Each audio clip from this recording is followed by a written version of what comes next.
In time.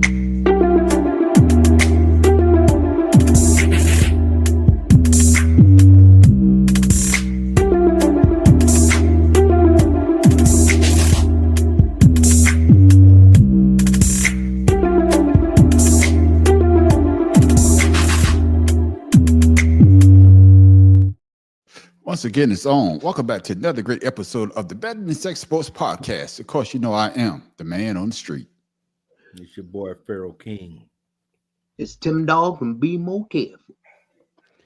The mad professor in the booth. He just waited. Wake your ass up. That's an old Orlando, my professor. No, I'm up. My mind is somewhere else. Yeah. We can That's tell. what she said. Well, I don't give a damn what she said.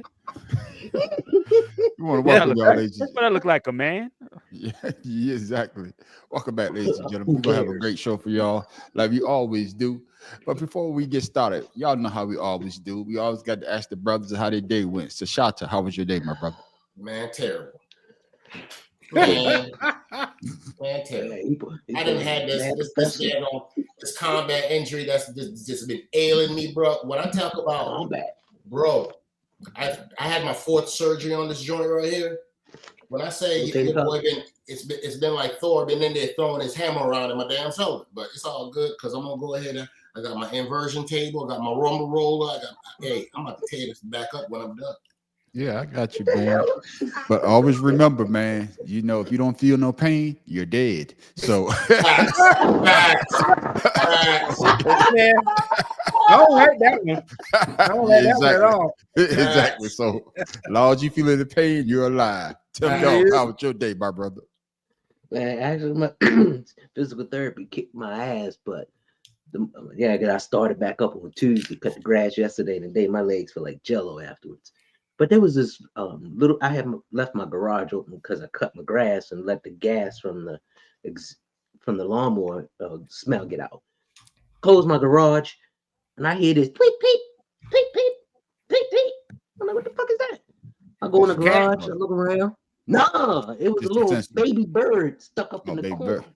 Okay. Yeah, I guess it was. I mean, it was young. It still had wings and stuff and flying. I was like, oh shit.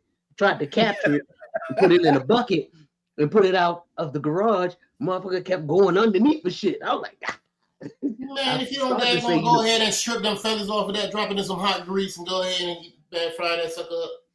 Yeah, he trying to catch that bird for them eggs. Yeah, Y'all hard out there for some Throw some quail I eggs. eventually, no, I ain't no quail. Man, that bird, these are little swallows, so they small as hell. So, but I eventually caught it, put it out in the driveway, and man, these birds start swooping. Are you restricted? I was like, oh, let me get my ass up in the garage. But I closed the garage. I came back 10 minutes later. He was gone. Yeah, he was gone, man. But see, you threw something off the alley. You threw something off the backboard. I was about to dunk it. You say it was small and it was a swallow. Oh, so I was like, that was what she said. And that's why I'm glad you kept going. You can say you stuck that in there. Nobody took it. I wasn't gonna touch it. I'm like, that's too easy. Man, I didn't even catch it, so you know I'm slow. You know, I heard it, man. I was like, what the? I'm like, I'm sitting here like, man, that's too goddamn easy. Not Yeah, that's too easy, man. But thanks for that tip, dog. Man, Professor, how was your day, my brother? Well, I kind of did like Tim Dog, but I didn't save no goddamn wildlife, especially free food. I just worked out in the yard today. That's all. Yeah. Man, come on. You don't want to save a little chick. That's cool. Man, fuck that bird. That's just another bird that's not gonna shit on my car after I wash it. Yeah, that's exactly what they do. It seems like they be waiting on you too, but like they sit on the You line. never lied. As soon as you finish washing the joint, oh man, like they be so. Then in my driveway, power lines to the house run through the driveway. So yeah, I don't have. They don't give me a break. Yeah, I think they got I got a phones white too. car. That's just too bad. I ain't got no trees in my front, so I appreciate that. You be sending I out. don't have trees, but I got bird poop on. I guess because it's white and shiny. They like, hey, get rid of that glare. I Yeah, don't that's know. exactly what it is, man. They be like, "Hey, man, we got a new one. He just watched it." Right. But Just go ahead. the sad shit is there's a raven that or some shit in one of the gutters in my house right over my car. So Okay. that some bitch is always there. Yeah, well, yeah, Yeah, he ain't he's going there. nowhere. Touch my nuts. You need He to put a moving in. scarecrow up or something. Yeah, Now, yeah, no, I like it. I like because he keep the little birds away when he's around. yeah. Get the little birds away, just like Tim Dog. But, ladies and gentlemen, Pharaoh, kick it out, my brother. Oh man, hey, it's a day Give us closer a to the roll weekend. today. My day was very uneventful again. It's Masters Week here, so Yeah, a lot of the people took leave and It got ain't the kids, same no more. whatever. So Man, I'm just at work walking around doing what I do best, not a damn thing. yeah, I got you. Shot to just jealous because he ain't there because he got a golf course in his backyard. Hard. He Sorry wear to his steal own. your joke that He man. be wearing he wearing his green jacket all week like he won the Masters. A putting green. Ain't no green jacket. That's mold. That joker wake up in the morning and put on his green pajamas, put on his green bathrobe, then go outside, put on his green goddamn jacket like he just won the Masters, looking at his golf course. Negative. Hey, with a cigar out his mouth too. Looking like this, like Superman. I was invited to the Masters by the Greenskeeper this year, but I couldn't make it up there in time. with his banana trees in the background. For those of you that are actually interested in actually learning the game, the Army does have a golf tournament every year. Yeah, they do. And it's coming up. It's coming up in a couple weeks. So just yeah. And as for me, my day, sort of like Pharaoh, man. Hey, I don't know, man. There's some geniuses around where I work at. They I guess they switched they switched the servers over, and once they switch the servers over, you can't do shit. Yeah, I'm like 5 minutes turning into 10 turning to 20, 25, 30, 35. Let's say 3 hours, man. I like fuck it. I'm going home for the rest of the goddamn day. Can't do no work. Why be here? Shit. Go ahead and dip the fuck out. I'll be on the clock, going to sleep, watching a movie, motherfucker. Fuck that. Yeah, but that shit get boring after a while, man. You don't watch them all. But shit. you're still getting paid. I'm still getting paid, but I can get paid to being at home as well, too. But that's how it works. Ladies and gentlemen, man, we got a great show for y'all today, man. Not a lot of videos, but a lot of questions. But I'm gonna go ahead and ask this question right here first, because I didn't get the video, but we could be talking about the men's Final Four first. Then we move on to the championship game. So I'm coming to you first, Pharaoh. Was the Duke versus Houston one of the best finishes you ever seen in college basketball? Absolutely, because Duke lost. Hell yes. Right. They was exposed on the offense by Houston's defense. The last 10 minutes of the second half. Oh, that's fucked up. Remember, I think we said Duke only scored 1 point. Yeah. You know, they had stifling defense. I mean, it was a great game. Both games were great. I'll be honest with you. Yeah. We're gonna talk about that one as well. Yeah. And then I'm coming to you, Math Professor. And when they showed the stats, you know, I think the probability of Duke winning was like 70 to 80%, because I think it was under 1 minute. Were you surprised that the way that the Duke offense struggled and the way that Houston defense stood up to Duke in that last minute and a half or 2 minutes? No, because Houston's been doing that all year. There was no shock. There was no shock. I picked Houston to make it to the title game and win it all. That's right. But I mean, like I said, Duke is, don't get it twisted. I've never been a Duke fan, but Duke has always been a good team. Yes. I just don't care for them because I've always felt they were overrated. But I concur. No, I didn't think nothing shocked me about them losing. Nothing. Yeah, I don't think it shocked us, but to you, Pharaoh, it's just the fact that, you know, they had Cooper Flags, especially coming off the injury. Well, like I said, I think they was sugarcoating that injury, to tell you the truth. Yeah. And you get people to feel sorry for him, but there was no way that you would have said to yourself, Duke is about to lose this game, and then they did. What was your first reaction there, Shata? I don't give a damn. I hate them. I watched that game, and I was like, the whole time, I'm sitting at the edge of my seat. I'm like, please, Houston, because see, Houston's been playing all season, and unlike a lot of people, My first take on the whole thing with Duke and Houston was Cooper Flag is good. He's hands down, he could ball. But at the same time, he's a freshman.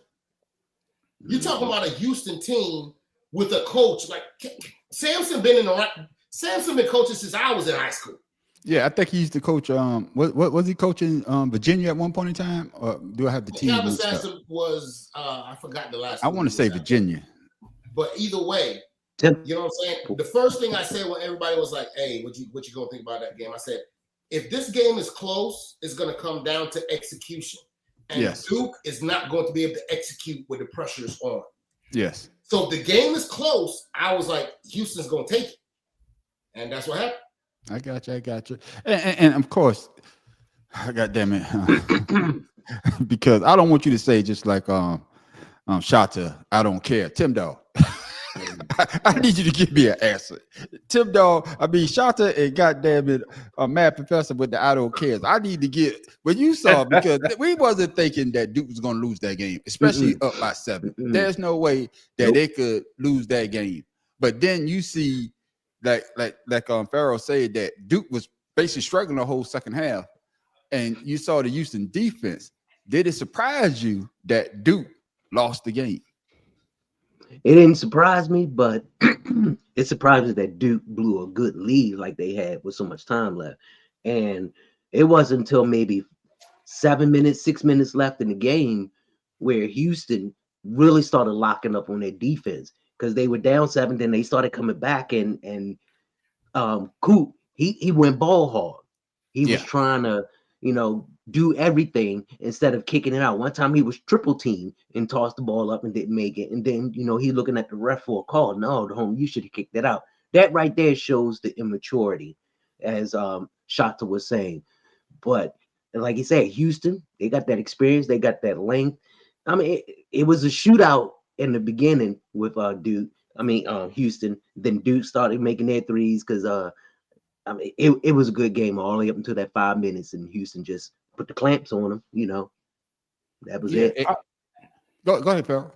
I would say the only reason the second half was as close as it was those 9 and 10 turnovers that had in the second half. Mm-hmm. And if it wasn't for those nine turnovers in the last 10 minutes or so, I don't think they would have been that close. We wouldn't even be talking about Duke being close. So that is true. They started fouling too. Houston started fouling. Right. And then when old boy, what's his name? The old boy from Australia, the one that missed the free throw, that really put them in a pickle too.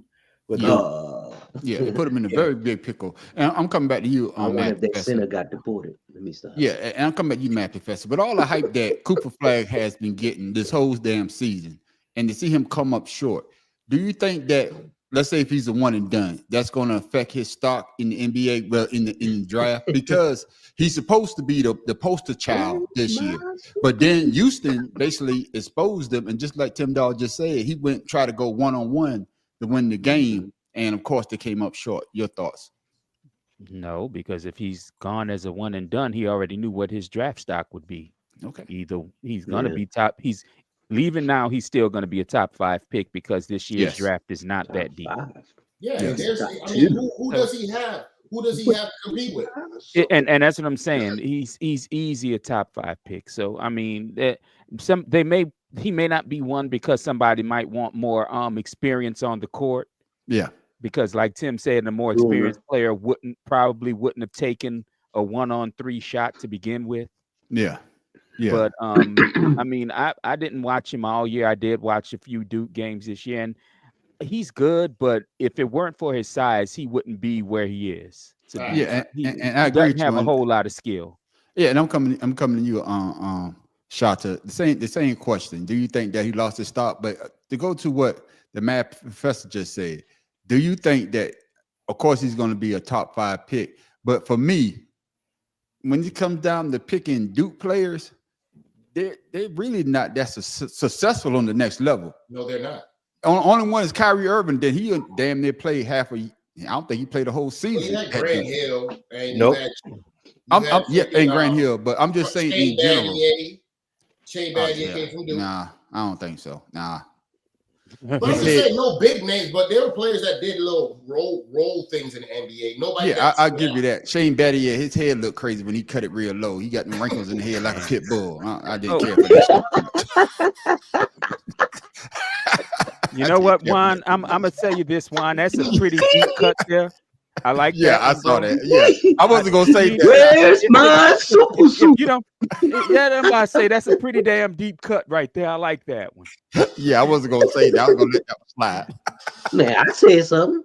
Where's my super suit? Roman, where's my super suit? No.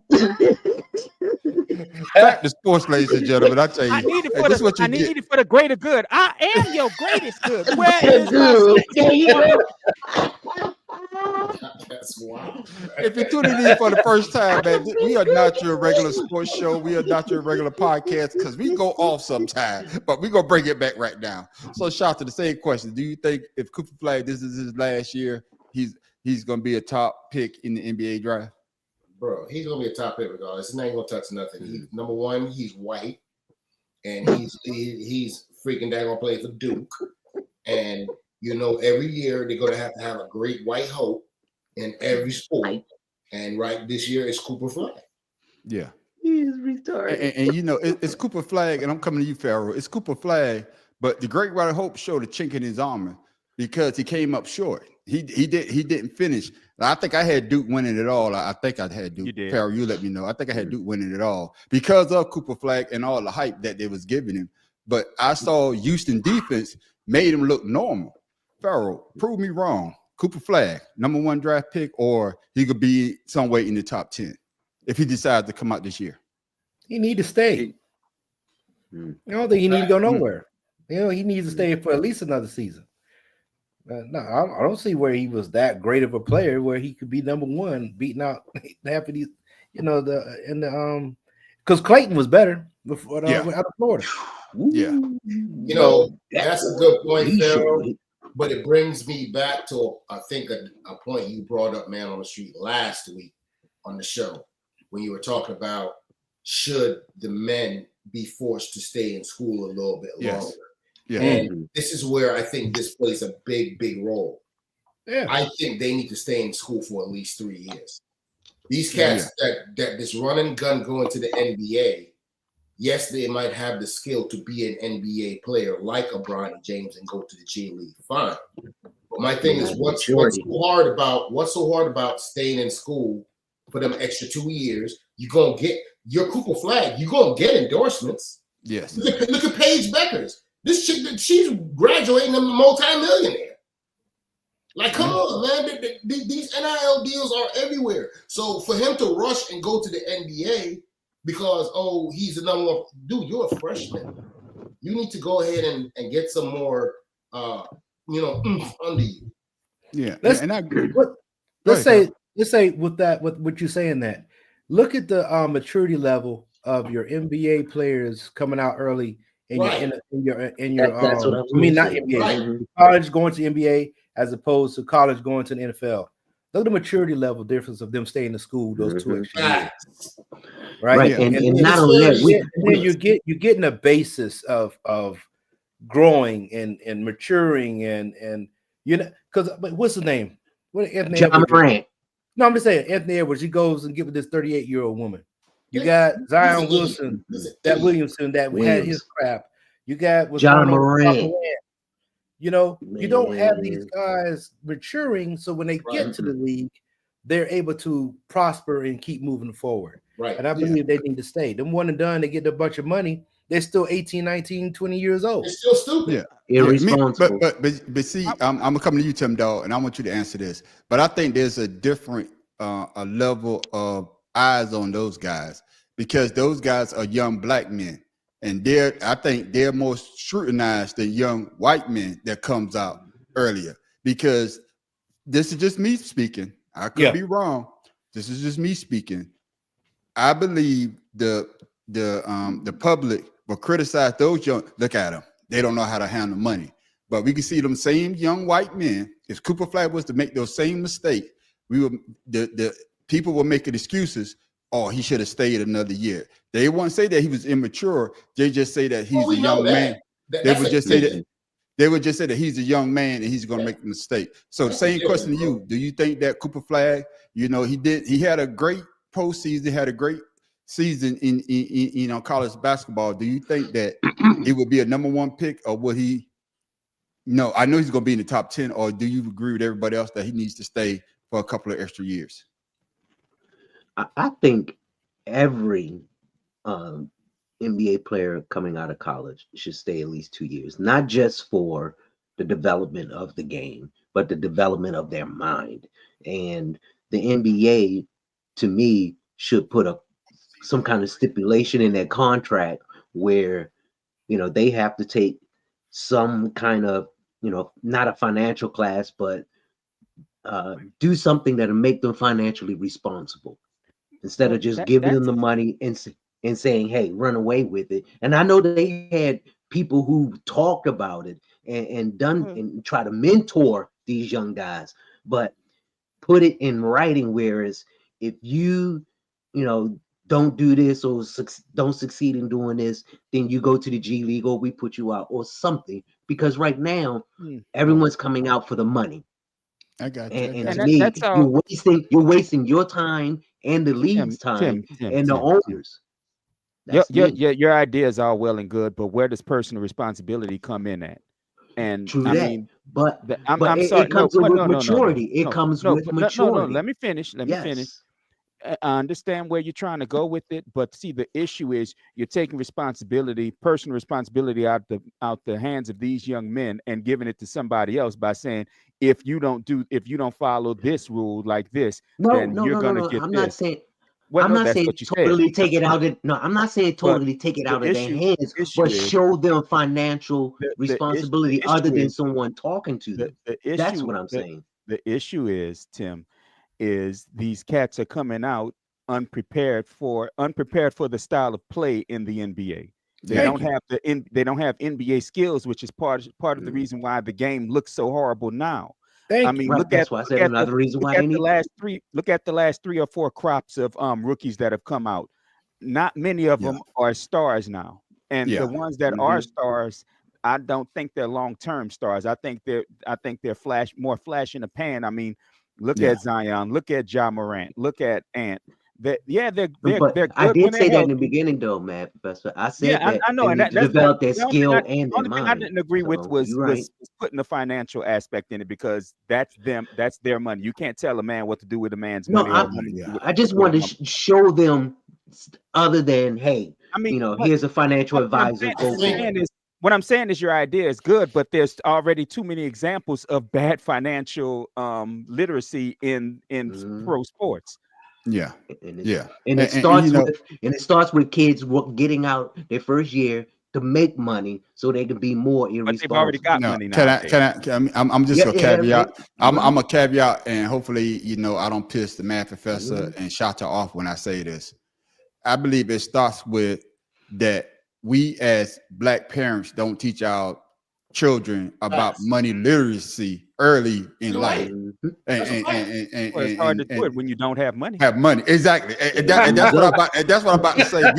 Just because you don't have money don't mean that you can't be that's what I'm trying to say. That's what I'm trying to say, Matt Professor. That's why I say I don't want to make you mad by what I'm about to say, because we don't have the finances to do what the other side can do. And I think that has a problem to do with it as well. But just like everybody else, I think that Cooper Flag will go number 1, or he was go in the top 10. But we're going to switch. We're going to switch because we got to talk about the Florida-Auburn game. Because y'all know I was suspect on Auburn from the beginning. I told y'all I was suspect. I told y'all. I thought who? I think they played Maryland. I thought Maryland was going. No, Maryland. The Charles Barkley curse. Yeah. I told it was the Charles Barkley curse. So Farrell, coming back to you again. Were you impressed with how Florida handled Auburn in their game? I wouldn't say I was impressed how they handled it. I would say I was surprised how Florida had to come back to win it.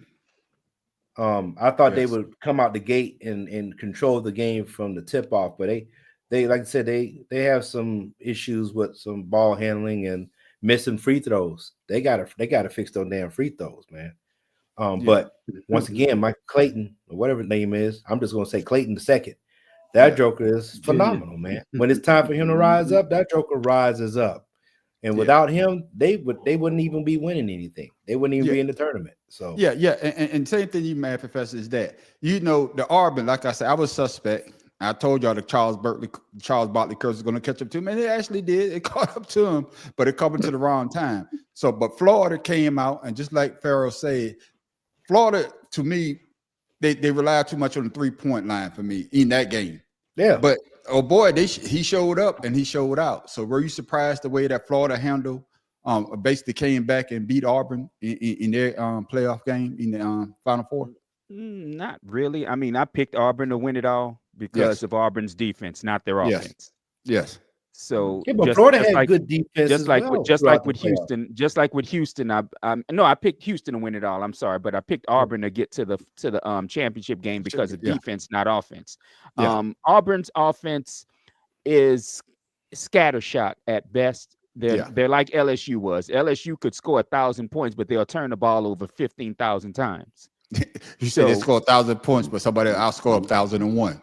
Right. Yeah. So I mean, the outcome of the game didn't surprise me. I didn't pick Florida because I hate everything about Florida. So but the game didn't surprise me. You know what I'm saying? The game didn't surprise me. I got you. Coming to you, Shata. What's your thoughts on that Florida Auburn game? Don't care. Don't like neither one of them, and I didn't watch the game. You guys are. You know what it is, man. On the street, you know what it is. They're more ready for the women's tournament. They didn't care about ready for football. See this what we got to understand. We are a sports talk show. So we can't be saying we don't care. I didn't care. At least you say something. I'm saying this for Shata. No, you got to at least say something. Even if you don't like the team, you got to analyze the game. Okay. I got you. Okay, thank you. Well, I'm going to say unfortunately I don't have a lot of in-depth opinion on either one of these teams because I didn't watch the game and I don't care about anything basketball in the SEC, so I wasn't. They set a record, man. I despise the Gators and everything Gators. Auburn, War Eagle, I like their football team, but Tommy Tuberville's a dumbass like that. He's a coach there, so I got you. I don't care. I didn't like neither one of them bastards. I got you. But from this day on, if you don't like the team, do a little research so we can talk about the team a little bit. Tim Dog, your thoughts? Florida, and don't say you don't give a goddamn either. Nah, that was a good game because Florida, that boy Clayton, they shut him down the first half where he was a donut. And what happened was Auburn, they let their foot off the gas and allowed Florida to get them open threes. Vince Clayton, every time they did that high screen, big man didn't cover or at least show, and Clayton just went back behind it. And he did that like 4 or 5 times in a row. And to me, Auburn, their defense just because they were ahead by 12, and they got complacent. Yeah, they got complacent. And I'm coming at you, Pharaoh.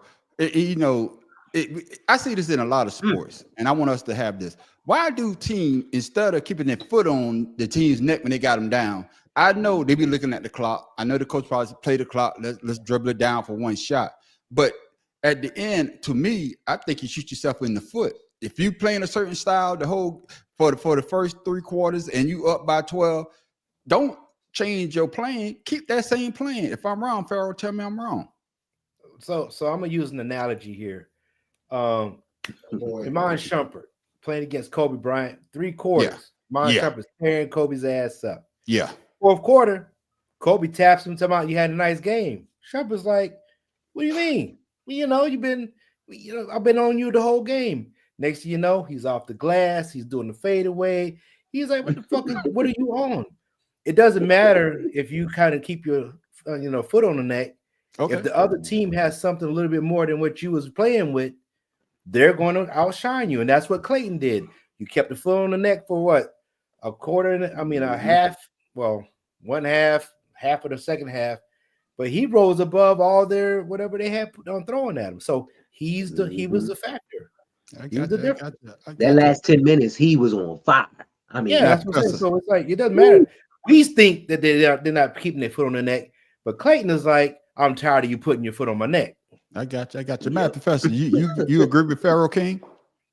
Well, sometimes effort takes effort. So, sometimes you just can't keep it going a full 60 minutes or 40 minutes, however long the college game is. I can never remember anymore. Well, I think it's 40 minutes, but yes, 40.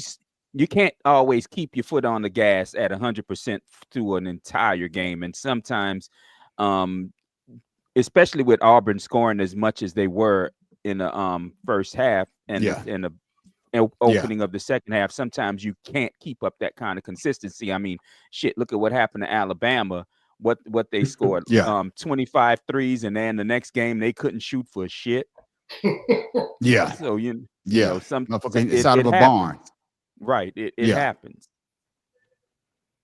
Yeah, it's just like in the NFL, we sit there and say somebody has an insurmountable lead and they lose because they couldn't keep the same momentum. They couldn't keep that same momentum. And coming back to you, Shota, you feel the same way? Because like I said, when I was watching that Auburn game, I was like, yeah, this shit about to be over. There's no way Florida's coming back. But then I saw that Shota, wow, you actually got damn question. You don't know, you don't care. Tim Dog, my bad. Shota, I'm sorry. Tim Dog. Don't worry. Hey, man on the street, I'm feeling with you. Hey, I am picking up. Oh, man, that's messed up.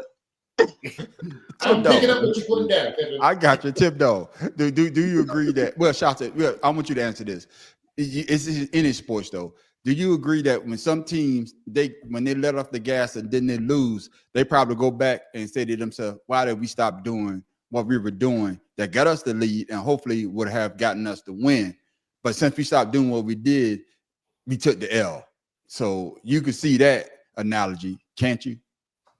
Of course I can, and you everybody on this podcast know I'm a firm believer in run it up, Herman. Show them no doubt.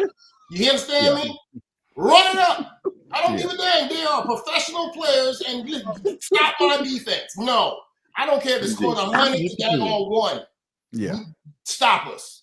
Yeah, I agree with you. But in that incident, then that's what the other team can't stop. But if you have a halftime and you can make adjustments, you're there for a reason. Yeah. Then there's no way that plan that you was working with on the first half is going to actually translate to the second half, because the other team has halftime as well. That is true. So the only time that we saw something that's controversial was the freaking Patriots and Falcons game. That shit's controversial. Never forget. It's the Super Bowl.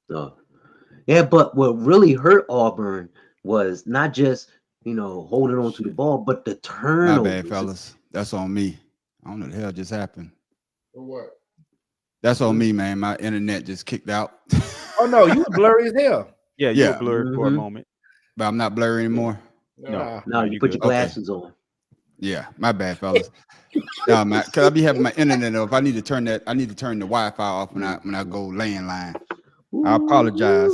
Yeah. Tim Dog done jinxed me. He done when he got this high power shit. But Tim Dog, go ahead, Tim Dog. No, I was just what happened was with Auburn is that not only were they not, consistent, but they had the turnovers and they kept shooting threes. I mean, if you want to hold the lead, you get easy buckets. You don't always sit. Everybody was behind the three. And then with Florida's defense, and it started pressuring them, they didn't know what to do because everybody wanted to shoot a three instead of going up, shooting a layup or whatever. Because even Florida, they didn't even go to a zone and they were still missing open shots because that's all they wanted to do. Auburn shoot threes. I think you missed the big turn issue. it over.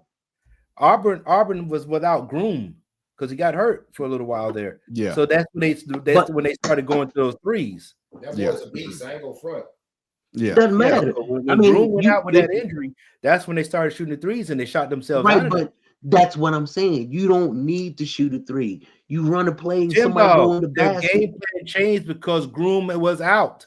Yeah. So your game plan is hold on. Let me listen to the logic behind that. There's no logic. Game plan is no logic. Listen to I'm what telling I'm you saying. what they did, and not my I logic. know what I'm they saying did, what they but did. I'm just saying, listen to this. If your big man in the paint isn't there, so the plan is what? Everybody shoot threes from now on? That's not a plan. That's stupid.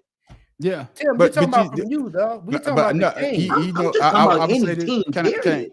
Can I say this? I believe this is what I believe, and I think we discussed this before on our podcast. I think every team in college, pros, little league, whatever, they in love with the three. I don't give a damn if the big man didn't get hurt. They're still going to shoot those goddamn threes because And that's the they got problem. out of what they were supposed to do, and of Thank you, course, man. The and street. they got That's out what I'm saying. they got out what it's supposed to do, and they took the goddamn L.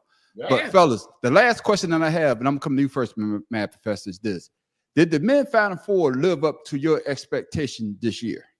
Seeing that it was all number ones, yeah, absolutely. Nope. Okay. Nobody can say that these teams didn't play the way you've seen them play all year. Okay, then. What about you, Tim Dog? Hell yeah. It was nice, exciting. Even when Auburn had the lead, they had the chance. No. Okay. Can't touch the ball, homie. I got No. you, Shata. I think the NCAA, that was a win for them this year. I think it's been a long time since you literally could go outside and hear people talking about the game. And in the store or whatever, people were actually paying attention. It's been a long time since I was able to walk in the store and hear cats talking or the barbershop and hear like, yo, you watched them. You saw that game last night? Yeah. They hit a home run this year. I got that. Even in Walmart, I can hear people talking about it. That's true. You remember when you was over here, man, we was talking about it. Man, those was two great games. Yeah. And that was something that I've been waiting on for a long time. Yeah. We're gonna talk about it a little bit later, but I think this year's, and I think the Math Professor hit it right on the head when he said all number ones, because I didn't expect all number ones to get in there. You remember what I said? I don't think any of us did. I was like, there's no way. And then there's no Cinderella stories, and then all the four teams step up when they needed to step up to make it to the Final Four, and then all the games in the Final Four were exciting.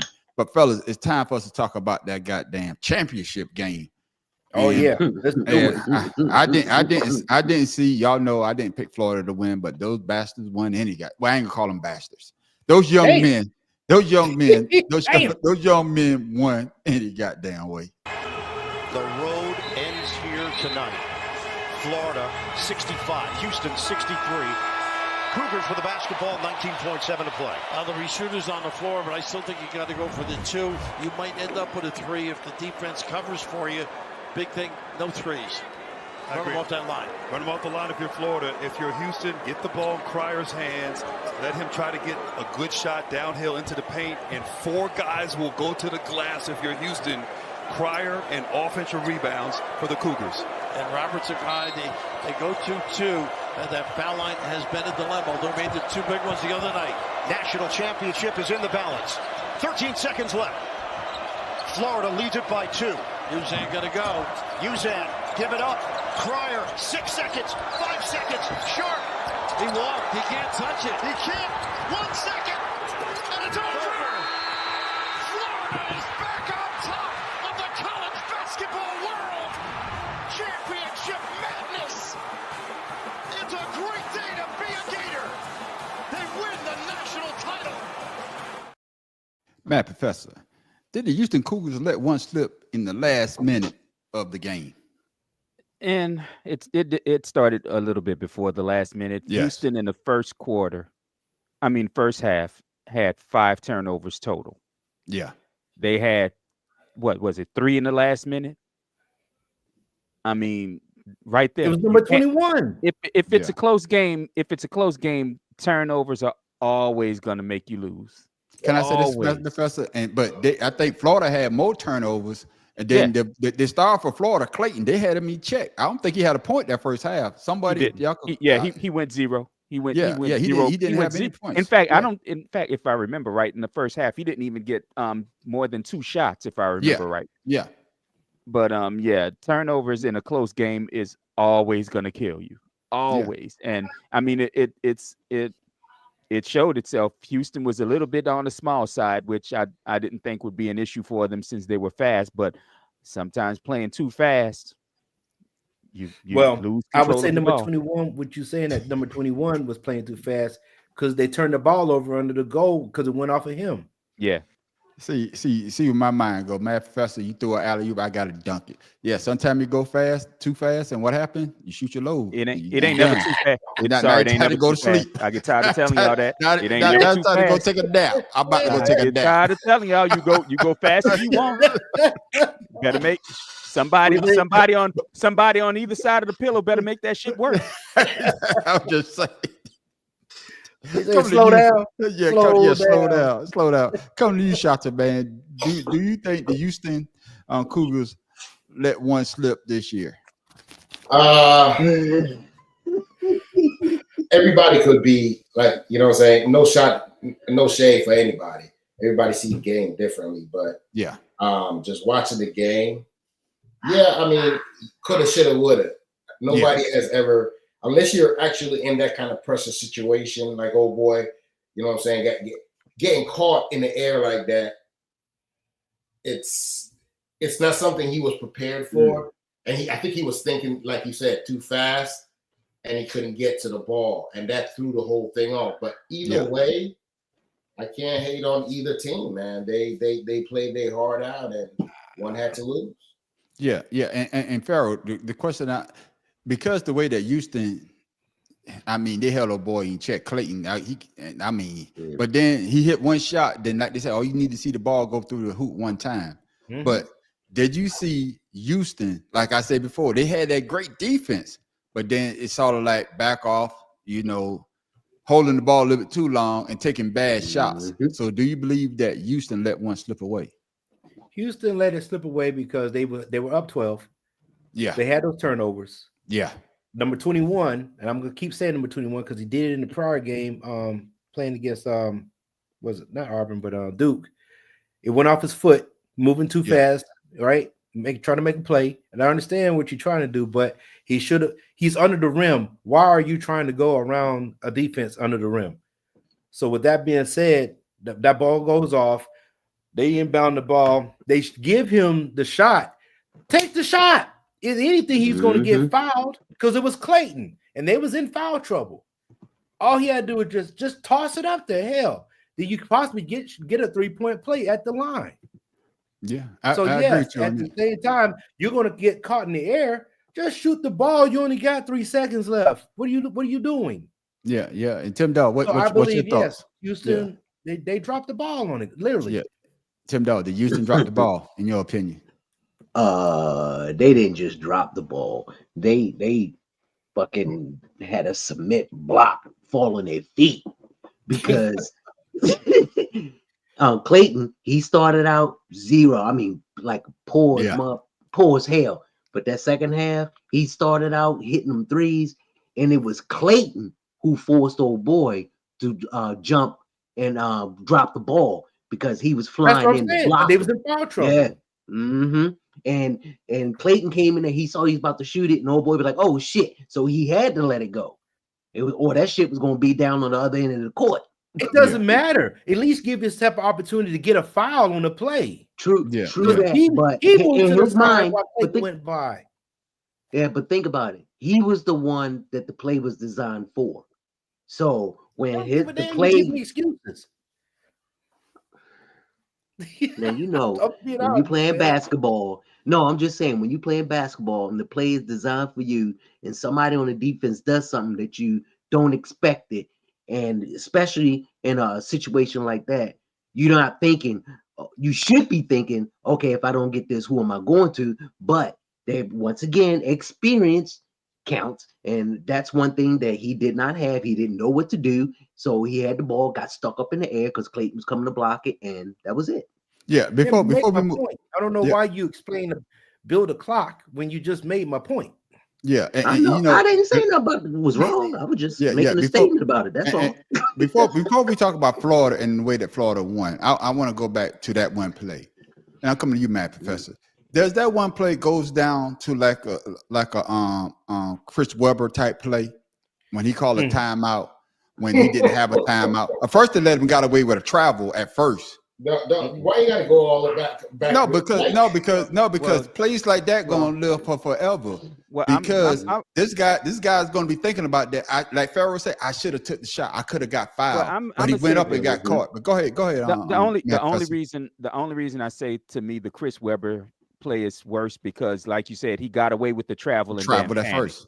That's right. He got away with the travel and panicked. Yeah. And when he panicked, he I got to call a timeout because they're about to call me for travel. You don't have a timeout. But this guy letting go of the ball rather than shooting, like Pharaoh said, I think it's only a mistake because it was a mistake. But I'm going to say the reason he did it was because their shooting in the second half of the second half wasn't great. That's right. It was not great. So he didn't have any confidence in the shot. The last 3 minutes was horrible. And and like Pharaoh, I would at least release the ball in the air. Yeah. It gets blocked. It gets blocked. Oh, so be it.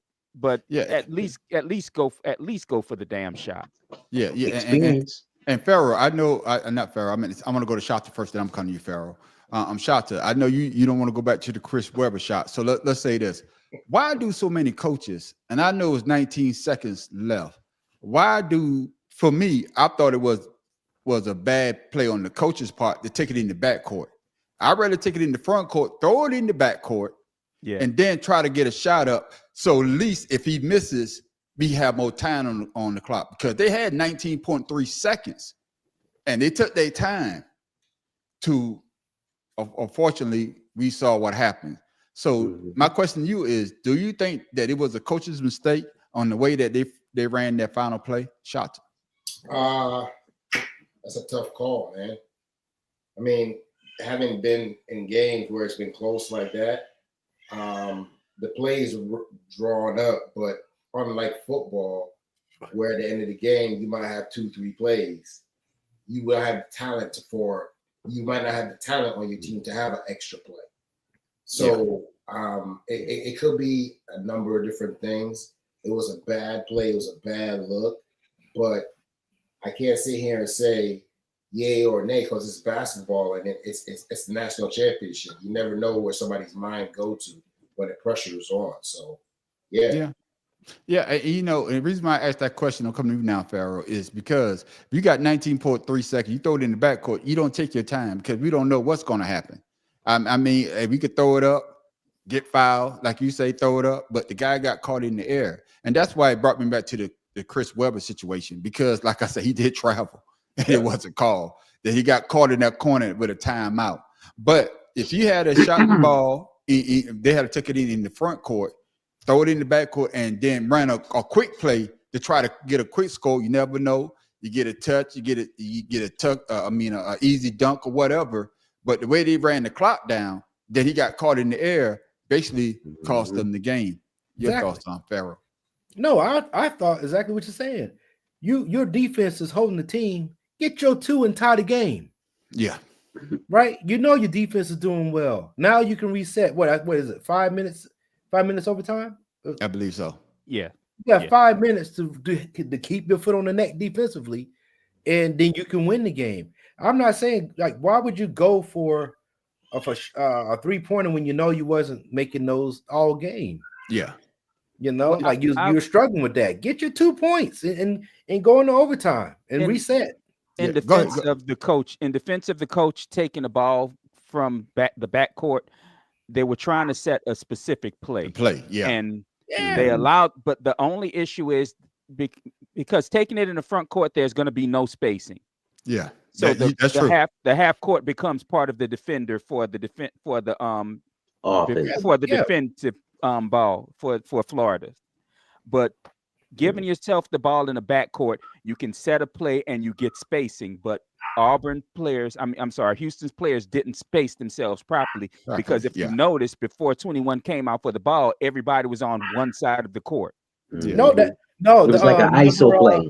until old boy came up with the screen down into the lane. And that's what I'm saying, Pharaoh. All of them, everybody was on the left side, was on the right side of the court. Right. Remember, the one guy came up for the screen too. Yeah, somebody came up for the screen, but that was it. Everybody was on one side of the court rather than everybody being spaced out, which is what their play was supposed to have done. And you know, I understanding what you're saying there, Mad Professor, but I'm coming to you, Tim Dog. Well, this is the way I look at it though. When it's 19.3 seconds, especially when it gets down, the hell with the set play. Somebody go make a shot. Because we saw what they set play was. The dude got caught in the air and he couldn't touch the ball again. Yeah, because Florida saw it too. And that's what I'm trying to say. So that's why I say, yeah, you play it on. For me, if I was a head coach, we're gonna play it on this end because the offensive play could always run into the backcourt to get it.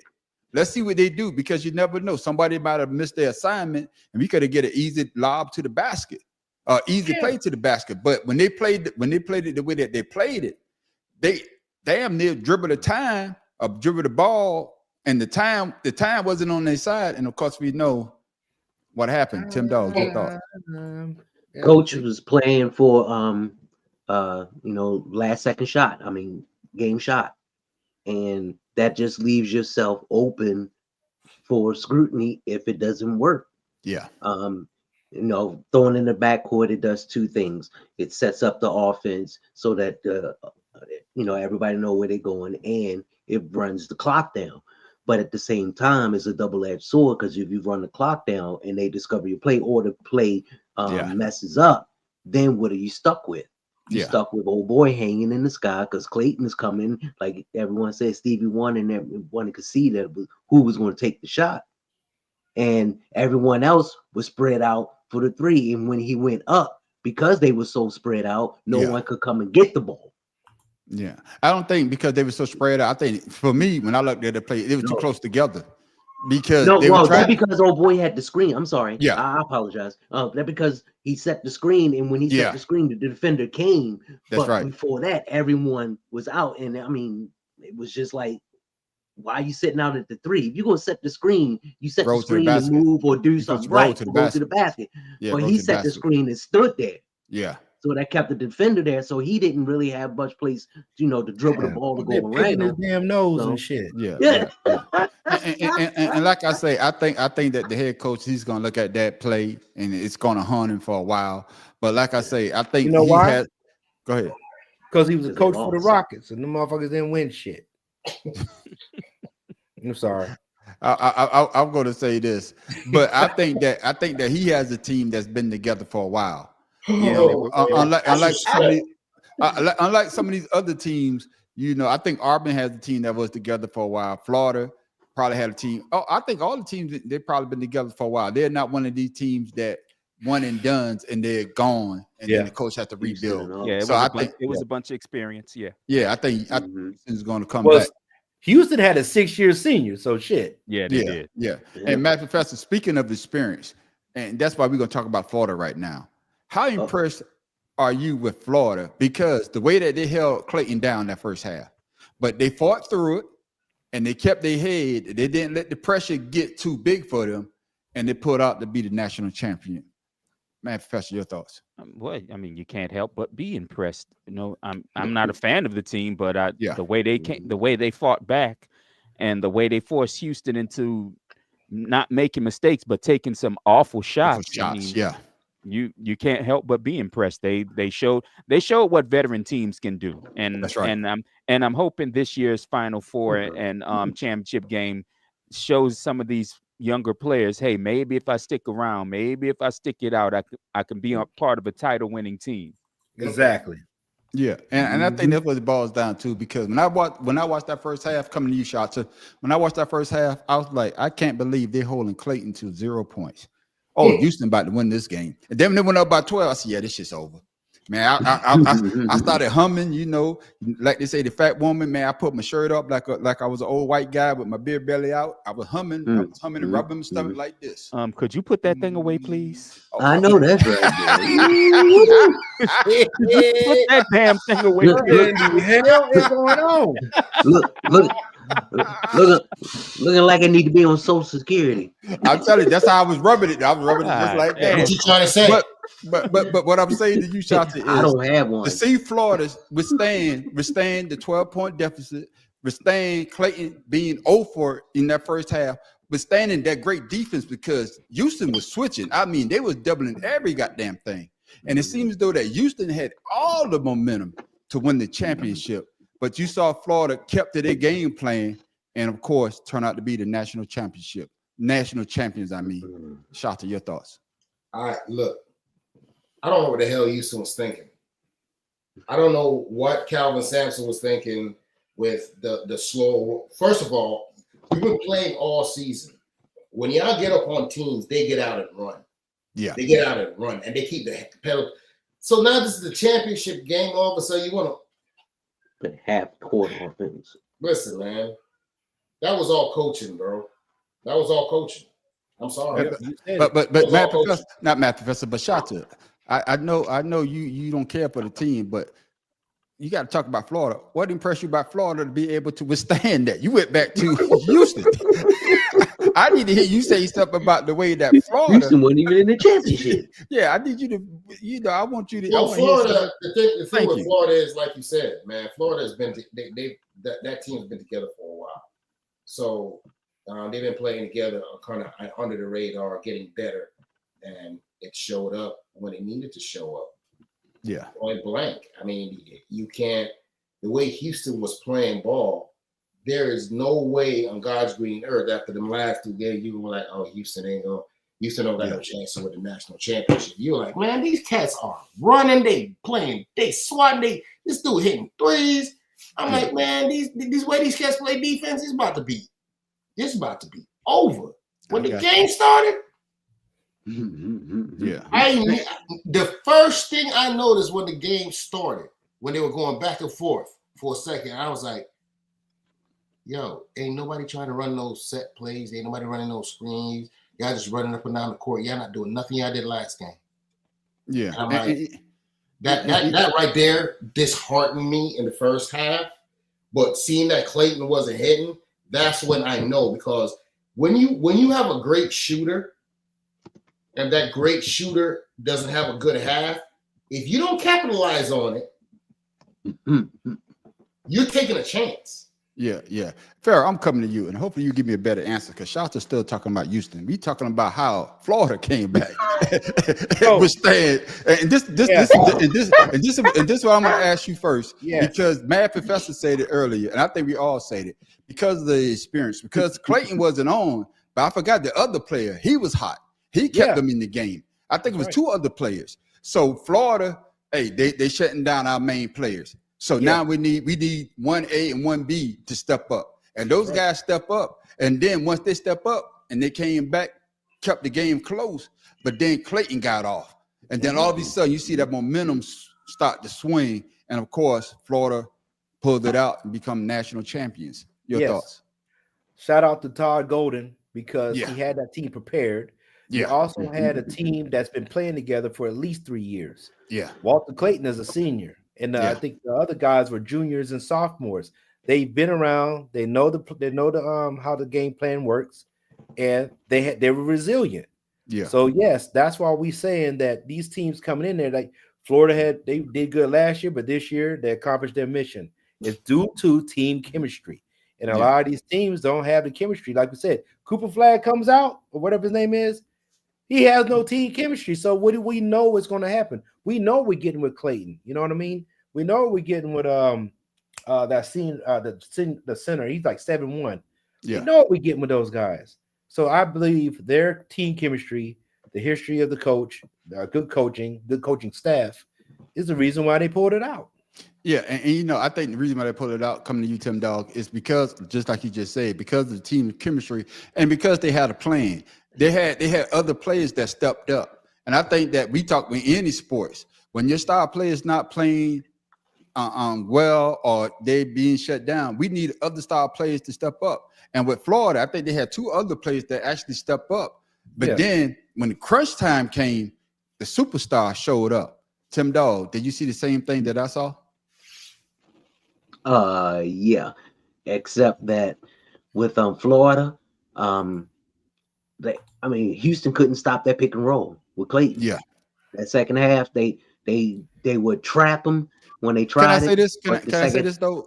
Can I say this before? 'Cause I think they went away from that pick and roll because when he was doing that pick and roll with Clayton, that's when they was able to trap him. I think they brought it back. But I think before they brought it back, I think they just told Clayton just go out and make a play. Yeah, that's what I thought. Pretty much, you know what I'm saying? But go ahead, what Tim. I'm I saying mean to is cut you off. My bad. they just no, you good. They just couldn't stop him in the second half, and that's why all the commentators and everyone was talking about. Oh, they shut him down first half. This is gonna be for Houston, but Florida, them guys never gave up on him. You know, they doing double screens because the first three he got was off a double screen, and that was crazy because nobody was expecting it. But once he got that first three in, that was it right there. And Florida, even though they were down and they were missing their threes, they stopped with the turnovers and forced Houston to make turnovers because that's what was killing them really the first half. I think they had like 10 of them. I think like 10 or 12 in that first half turnovers. Yeah, so if you look at it, that Condon dude is when you talk about number 21. He's the one that had 28 points. He was keeping in. He was a sophomore. Yeah, and that's what I'm saying, Matt. And was it Martin? Yeah, Martin had 34 points. That's minutes. My bad. 34 minutes. I got to say, Farrell, he had 34 points. 18 points. Yeah, he had 18 points. I knew what you meant to say. He scored them all by himself, huh? Yeah, man. I'll say, yeah. But yeah, I'm just saying about the time they was playing is how they stayed in the game. Yeah, and before we close it out, Matt, Professor, just a quick question. The way that Florida came back, the way that they stuck to their game plan, do you think that more coaches should stick to a game plan like that? Because when your star player is not doing what they're supposed to be doing, but you still want them to shoot. And that's why I was asking Tim Dog. When they were doing that pick and roll, Houston was basically doubling Clayton every goddamn time. But then the coach was like, hey, you got a star player. Basically, go make a play. Because either you're going to make it or you're going to get fouled. We're going to get the rebound, put it back in. But then once Houston start getting out of their game plan of basically doubling, now Clayton can, that pick and roll come back in. And of course, he's knocked them down. So do you think Florida gets more credit for their game plan or Houston get more for getting out of their game plan? Yeah, I think it's easily Houston falling out of going away from their game plan because like everybody on here said, if you've watched Houston most of the year and through most of that game, they weren't great shooters, but all of a sudden they want to become mid-range and three-point assassins, which is not what they do. They're slashers. Yeah. They're built for speed. They're built to slash to the hole and kick out if they have to or go straight. I won't, like I said, Florida is resilient for sticking in there. Yeah, you have to give them. You can't take a damn thing away from them for doing that. Right. But you got to say Houston dropped the ball. Literally, Houston dropped the ball. Yeah. The same question to you, Shota. Did Florida win by sticking in the game plan, and Houston lose it by getting out of their game plan? When you look at the numbers after the fact, you have to give Florida the fact that they stuck to their game plan because. When you look at Florida's thing, they're 107th in the nation in three-point shooting. Dang. They're 107th in the nation. They're 66 in field goal percentage. They're 26th in points scored. You know the only thing that Florida got going for them this year that they dominated and nobody messed with them on? What's that? They Dennis Rodman everybody. They were number one rebounder. Yeah, I was going to say they were a great rebounder. Yeah, I was going to say that. You know what I'm saying? They Dennis Rodman, everybody. But they literally stuck to their game plan, and that's what won them the game. I got you. And I know I left the question until I've been drinking. So coming to you, Farrell. You from Florida, but I know you're not a Florida Gator fan. Hell no. How impressed are you with the Florida Gators winning their third NCAA championship and the way that they won it?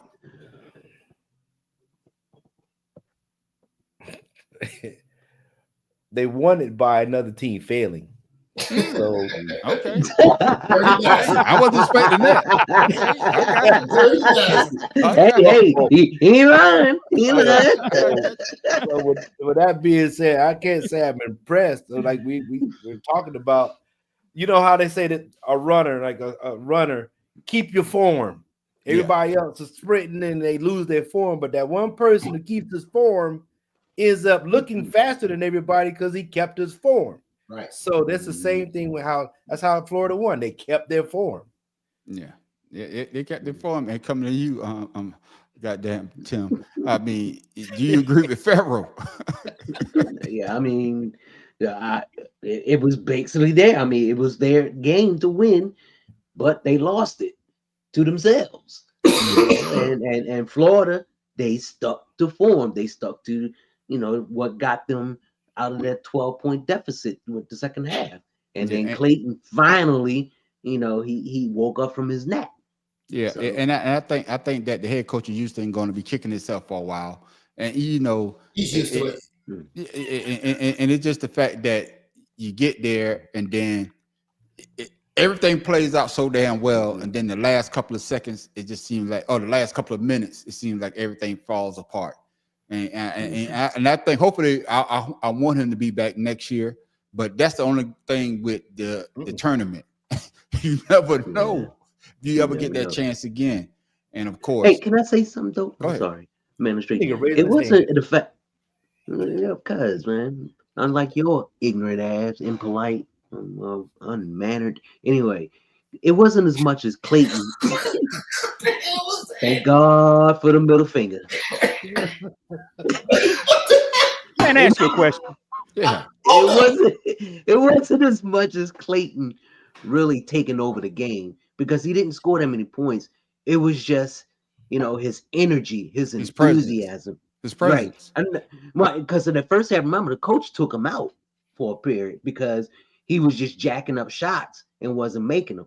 But in the second half, once he made that first three, which I think was there were only three, but once he made that, the whole team galvanized around him and everyone started hustling, just like, okay, all right, he made a shot. He feeling good. All right, everybody just follow his lead. And that's what happened.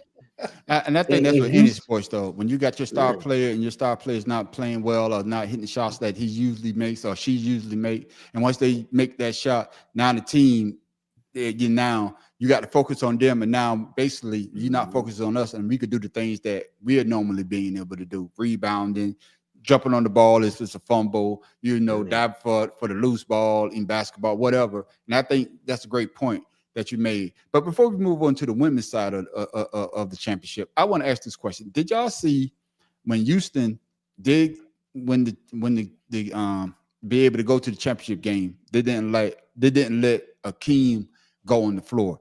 Well, do you agree with that? Security. That security. Okay. That's going to ask you that. Do you agree with that or not? That's what I'm going to ask. Let me get Matt Professor first. It's a round robin. Matt Professor, your thoughts on that situation? I just want to get your view. Honestly, I agree with it. Okay. It wasn't his shine right there. I got you. Shata. It wasn't. I disagree. It wasn't a matter of his shine. It's the fact of the matter is he's a Hall of Famer who played with the Houston Rockets, who went to the school. Like, come on, man. Wasn't his. I understand you on that, but my thing is the fact of the matter is every time we have a championship, right? You have royalty that show up and support and whatever. My thing is, this is Akeem Olajuwon. He went to the school. The school hasn't been relevant since Akeem. I got you. Hey, we got two. Got one for, one against. Pharaoh King. Man, shame on the damn security guard. Get your ass up out the way. Oh, punk ass. You want to go over there and get down too. Get out the way, man. All right. 2-1 right now. And of course, Tim Dog. Motherfucker, get a real job. Leave that motherfucker alone. Support from the stands. That's all I gotta say. That dude gonna put in an application to go to ICE, and he coming to get your ass. Man, what you think this is? Blue streak or something? Go get a signature or autograph and get the hell out the way. I got you. I understand his position, but at the same time, come on, man. I don't understand. I'm agree with everybody else, bad Professor Bad. It's not Houston is a goddamn Final Four every goddamn support from the fans.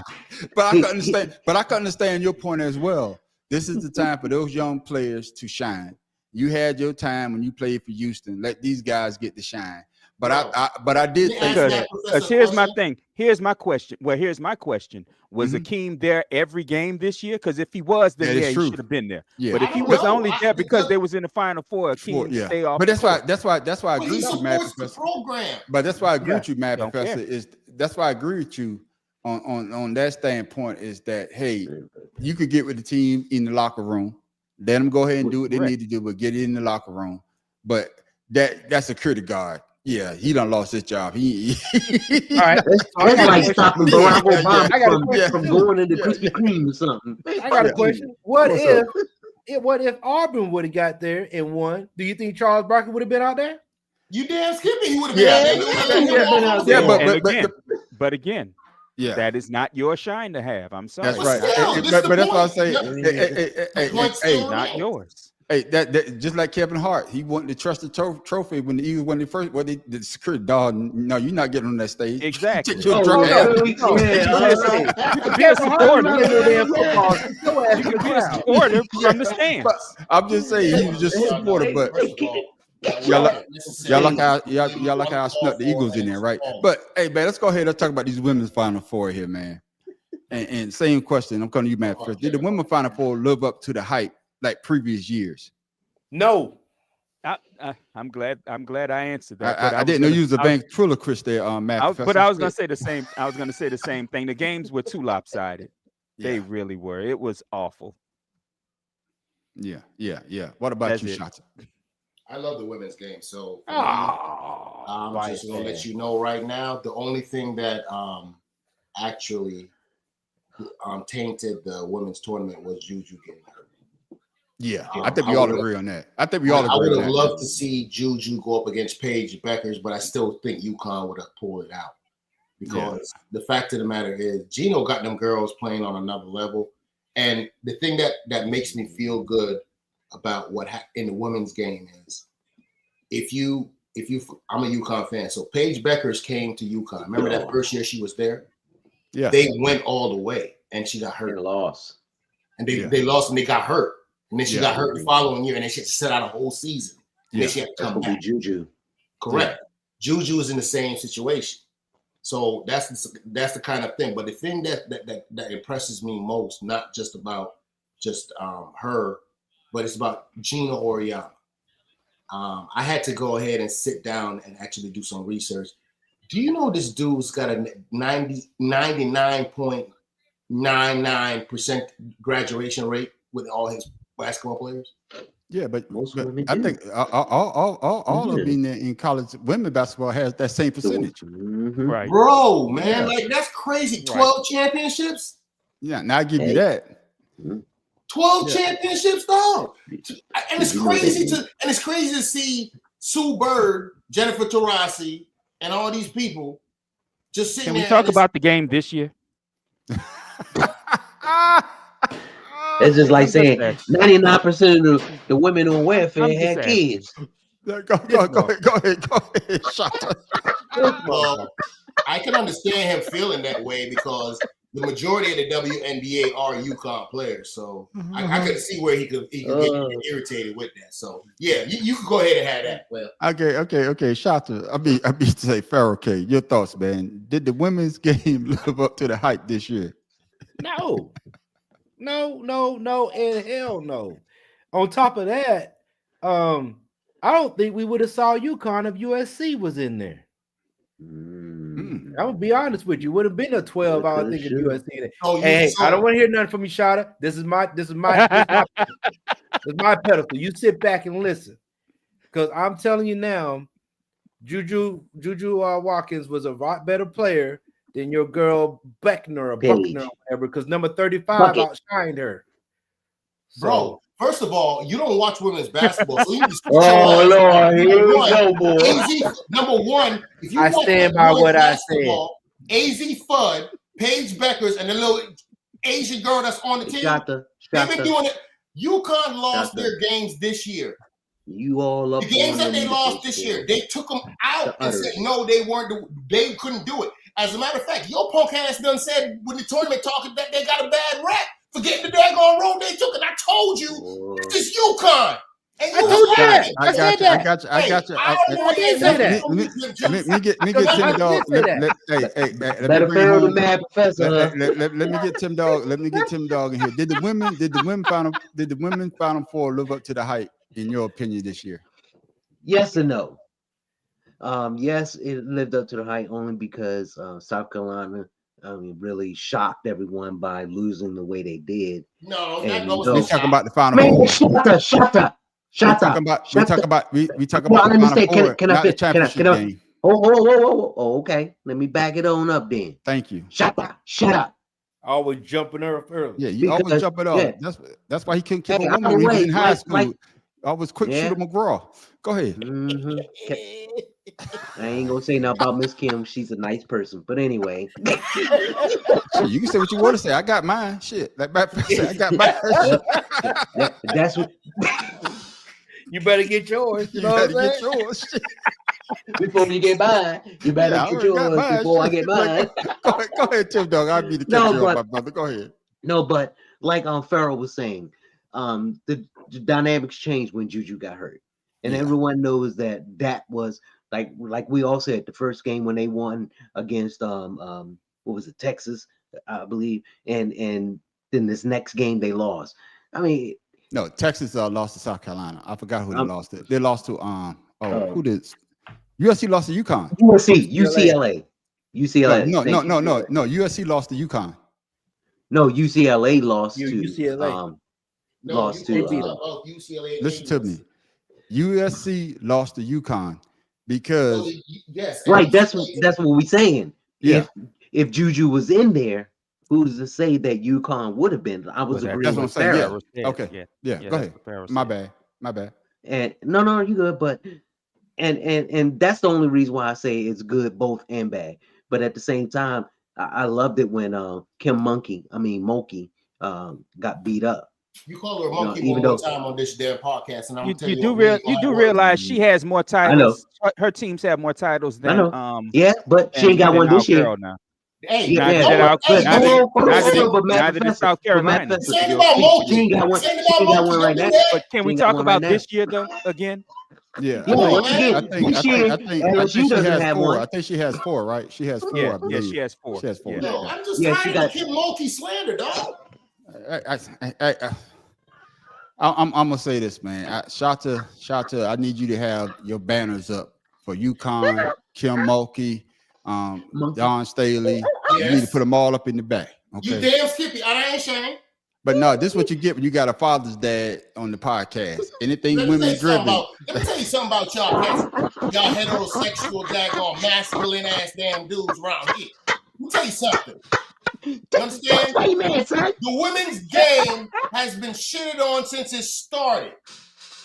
You understand? I got you, Shata. I ain't mad at you. Go ahead. On, man. I got you. No, I got you. Now you know we agree with you, Shata. Come on. But this is I agree with everybody on the panel. I believe when Juju got hurt, we were expecting to see her and Paige go back and forth. We wanted to see that because it's been building all year, especially the way that the seedings went when they did the Final Four. Yeah, UConn against USC. Then you got, Texas against South Carolina. The way that it fell out, and Matt Professor, he said it greatly. I mean, he said it great a couple of weeks ago when we talked about this. He said when South Carolina was basically had to run the gauntlet to every team that they lost to. And it was going to be hard you lost to all those teams. But then, of course, as we all know, South Carolina came up short.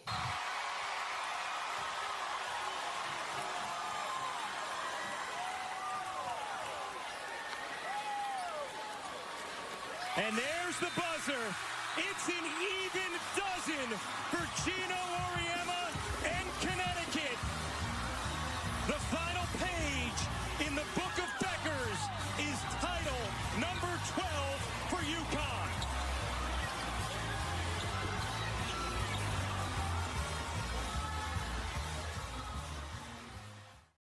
Shata, go ahead. I'm gonna give you the floor. It's yours. What you got to say now? All I gotta say is, y'all can just go ahead and understand that Jesus Shuttlesworth, you know what I'm saying, went ahead and put it down back in the day. You know what I'm saying? And he went ahead, and ever since Jesus Shuttleworth showed up, bro, UConn been balling on the men and the women's side. So it's all good. I can't even front down. Gino Auriemma is gonna go down. Nigga, I want to go sign my daughters to go to UConn right now, just like Kobe. You understand? The dude, he has a way of bringing out the best in players. This chick that was playing in the final, it wasn't even Paige Beckers that was the star. Yeah. It was Sarah Strong, a freshman. Who? I thought it was Fudd. I thought she said Sarah Strong. No, I'm just saying. He's a 3-point shooter, but Sarah Strong, okay, I'm telling you, has been holding it down for that team all season long, Pimp Juice. Nobody could play her in that paint. She's an assassin, bro. And sleep on her if you want to. UConn gonna be right back there next year. Watch. I don't know about that, but Matt Professor, I'm coming to you because you called it. Matt Professor, you called it. You called it when we was talking about it. You say that South Carolina had to run the gauntlet, and everybody that they played, they lost to. They came up short this year, but how impressed were you the way that UConn blew them out again? I think the first game they lost by 29. Then Don Staley said we won't lose by 29 again. Then it ended up losing by 28. Well, at least she kept the word. She kept the word.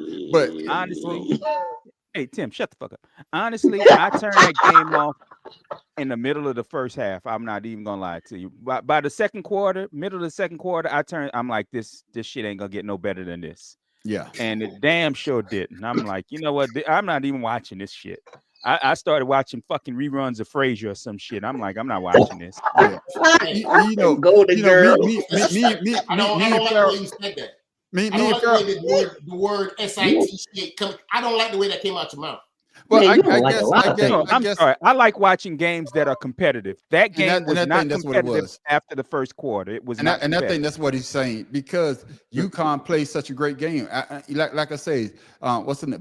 Buckner? How you pronounce the name? Beckers. She wasn't the one that was getting off. She wasn't the one that's getting off. It was buckets for sure. No, I'm just saying, but she wasn't hitting buckets like the other young lady was. The other young ladies was hitting the buckets. And I told Farrell, we was there. I said, who are they giving the shine to? I say that last week. They kept showing the commercials.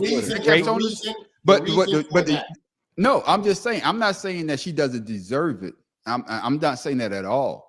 I mean, I think the young lady is a great basketball player. Yeah. What I'm saying, I think she's a great basketball player, men or women. You notice I say basketball player. No. For me, I agree with the man Professor.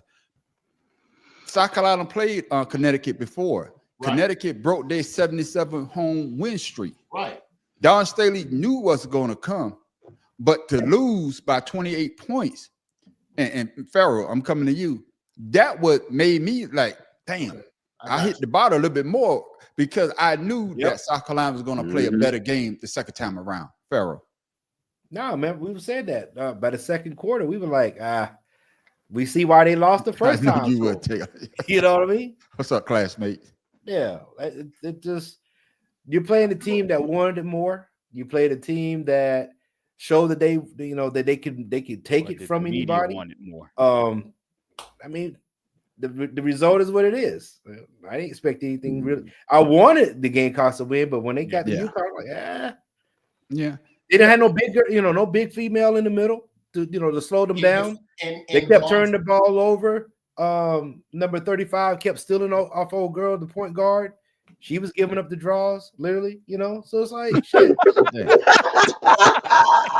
got that class. They put the whole government name out there. I mean, the whole thing. I mean, the whole thing. The whole government. He said, only thing missing is the social. I glad I owe nobody no goddamn money. I like that a little Val. Thank you, Val. Yeah. Tim Dog, your thoughts, man. I mean, I'm not like we saying we're not taking nothing against Connecticut, but I thought we were shortchanged because of the injury to Juju. Because I want to see that back and forth. Everybody does. But like you say though, Shata. God damn it, Ariana had those girls ready to play. Every time. For me, Don Staley didn't have her girls ready to play because you say you wasn't gonna lose by 29.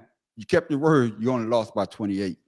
That's funny. That's funny. It's true. Manpower. Yeah. They was ready to play. It just wasn't that day. Yeah. Yeah. Neither was the first time either. So shit. Yeah, and to me, it's just some teams it's about matchups. So that is true. They just don't match up well with UConn. Right, and every week. And I didn't. I mean, I wanted the Fighting Chickens to win, and I didn't think that they would get mollywopped like that. And me personally, that was embarrassing. And I'm sure with Dawn, that's why she reacted during the press conference too, because she tried, and once again, somebody got your number. No, but I don't think it was that though. It's going back to what the math professor said. This year's usually women games are usually lopsided, and they are usually lopsided. But we wasn't expecting. Yeah. Yeah, I threw that off the backboard. I'm about to duck it myself. But it's the truth. But we wasn't expecting South Carolina because they were Don Staley. She's known to be able to adjust. I guess we wasn't expecting this game, the championship game, for them to have a terrible shooting game, a terrible defensive game, a terrible turnover game. But UConn. It was a complete meltdown. To Shata credit, he called it. He called it. He sure did. He had those girls ready to play, and they pulled it out. Matt Professor. And that's the thing. But honestly, the way UConn played them forced them into making a lot of mistakes. Yes, that's what I'm saying. Because you don't a team as disciplined as South Carolina had been all year, they don't just make mistakes like that just because. Yeah, they rarely. This is Dawn Staley's had them just like she had her Temple team. They rarely beat themselves. Yeah, they had to beat themselves. You had to beat them. You had to beat them. They weren't going to beat themselves. That's and the way Oriyama coached UConn against Staley and has for the last couple years now, because don't forget, I think he had a running record against her. Yeah, the last few times he's played Dawn Staley's coach teams, he stomps their asses out. Yeah. So I mean, it was what UConn did. It's what UConn did to them. But in a way, in the women's game, though, come on, man. Gino Oriyama actually was coaching Dawn Staley when she was playing. Right. You know what I'm saying? This dude has been watching the chicks that's in the WNBA now that's retired. He was coaching them chicks. So I mean, it's kind of almost in a way you can be like, it's kind of not fair because he knows all these players and they know what they like to do, and it's crazy, man. Can I say this? Can I Snatch say this? the pebble from my hand. No. Can I say this? Because they've been snatched the pebble from his hand because he up until this year he won that since 2016. So there was other coaches feeding on his watch. So let me finish. Let me finish because you hyping. I got to bring you down a little bit. Yeah, he got 12, but he won 12 when college women basketball was basically a couple of teams winning: Tennessee, UConn, Notre Dame. LSU will come in there every now and then. Oh, stop the bullshit! Don't do that to the women's game. I'm not doing it. The men's game went through the same shit. Don't get personal. I'm not talking about the men's game. I'm talking about your coach at UConn. First of all, hold on, let me finish so you can get a better understanding of what I'm saying. I understand. Yes, he has won 12, but UConn went through a slump up until they got Paige Buck, and then she got hurt, and now they finally won again. So I'm giving them all the credit, but the women's game has evened out. It's a level play. To me, it's more level than the men's right now, and we see the men is starting to level out. So my thing to you, Shata, you can have your. I know you're gonna go to F on me, but answer my question also. Did Paige Buckers, how you pronounce Beckers, solidified herself as one of the great women basketball players in Connecticut history? Go ahead and go off on me for what I said about your coach, and then answer that question. Yes, Paige Becker solidified herself as one of the greats. Yes. Okay. But the mere fact of the matter is, she's right up there with Nafisa Collier. She's right up there with Stewie. You know what I'm saying? Old girl that married the guy that she married that got out of jail. What's her name? Oh man, I know you talk about that. Maya Moore. Maya Moore. Yeah. So she broke her record. So at this point, I mean, he got UConn's just the standard, bro. That's all I can say. They're the standard. Yeah. They were the standard. The game cost the standard now. But let's move along. Matt Professor. Matt Professor. How many championships you got? How many championships you got? As a matter of fact, you can go ahead and share the championship with the Tennessee Volunteers in the SEC, and you still don't got enough. You got 3 of them. But Matt Professor, same question to you. Did Paige, I keep pronouncing her name wrong. Beckers solidified herself as one of the great women basketball players in Connecticut history. Honestly, she's close. I think she's close. I still think for me, I wasn't a giant UConn fan, but there's always been players that I love watching play there on the women's side for the last 20 years or so. And I still think Dawn is one of their absolute best. I still think Rebecca Lobo was probably hands down their gold. Their gold standard. Sue Bird, you tripping? Sue Bird. I like Rebecca. I saw more Rebecca Lobo than Sue Bird. Yeah, me too.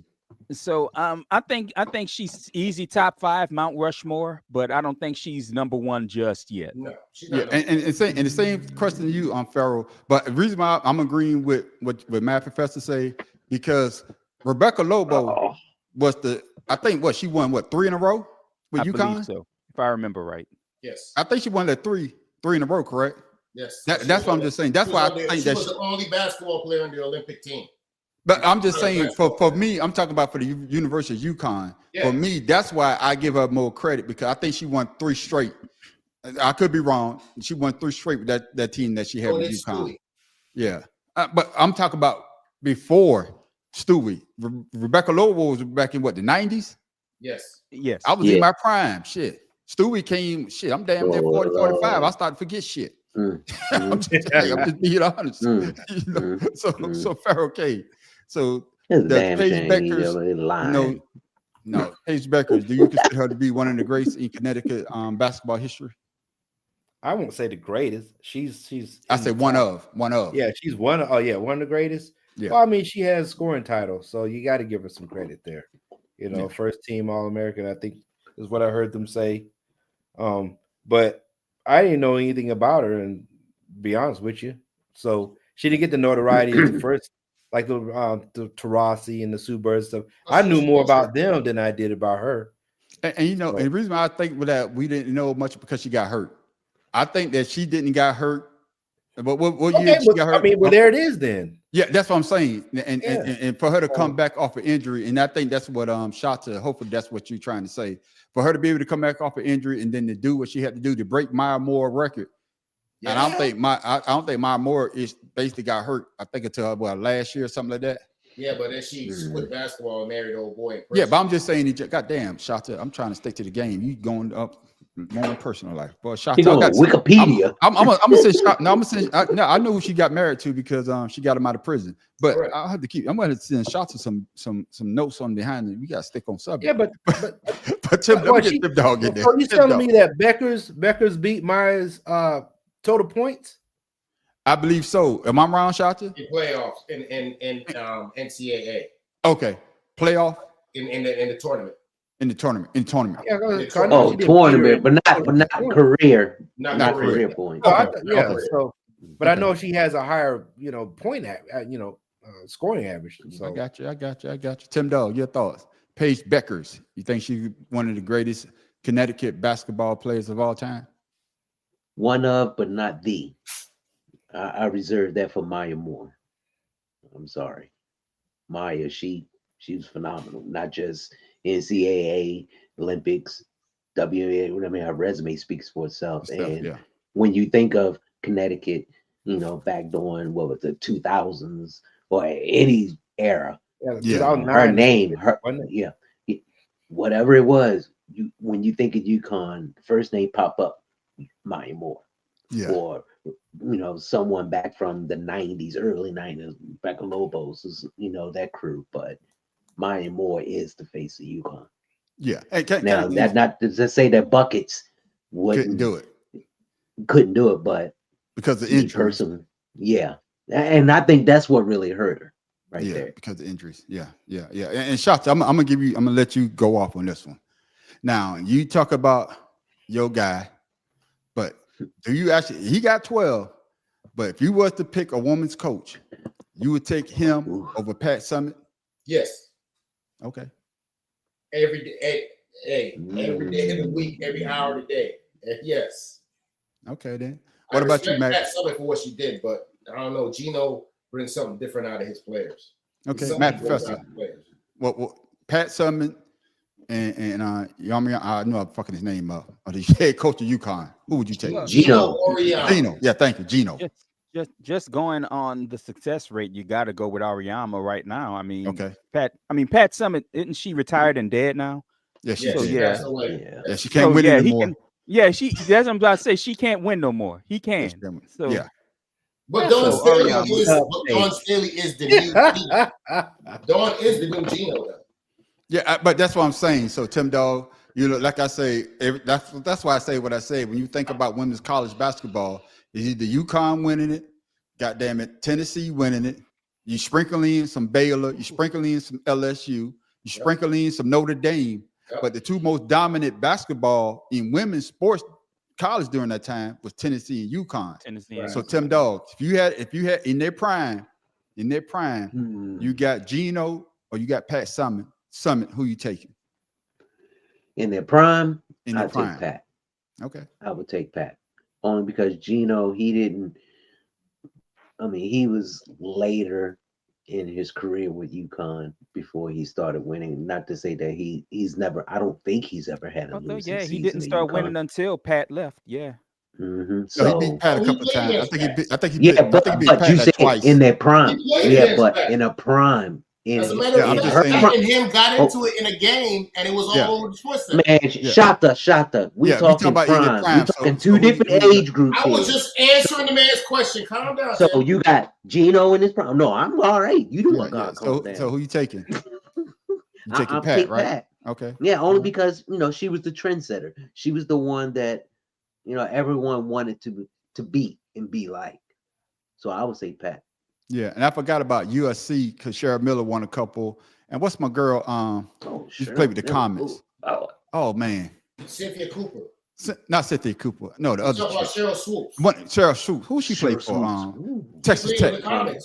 Did she play for Texas Tech? Right. I would say she played for Texas Tech. She was called Bailey Jordan. Yeah, Texas Tech. So same question to you, Farrell. In the prime, who you taking? Pat Summitt or Gino?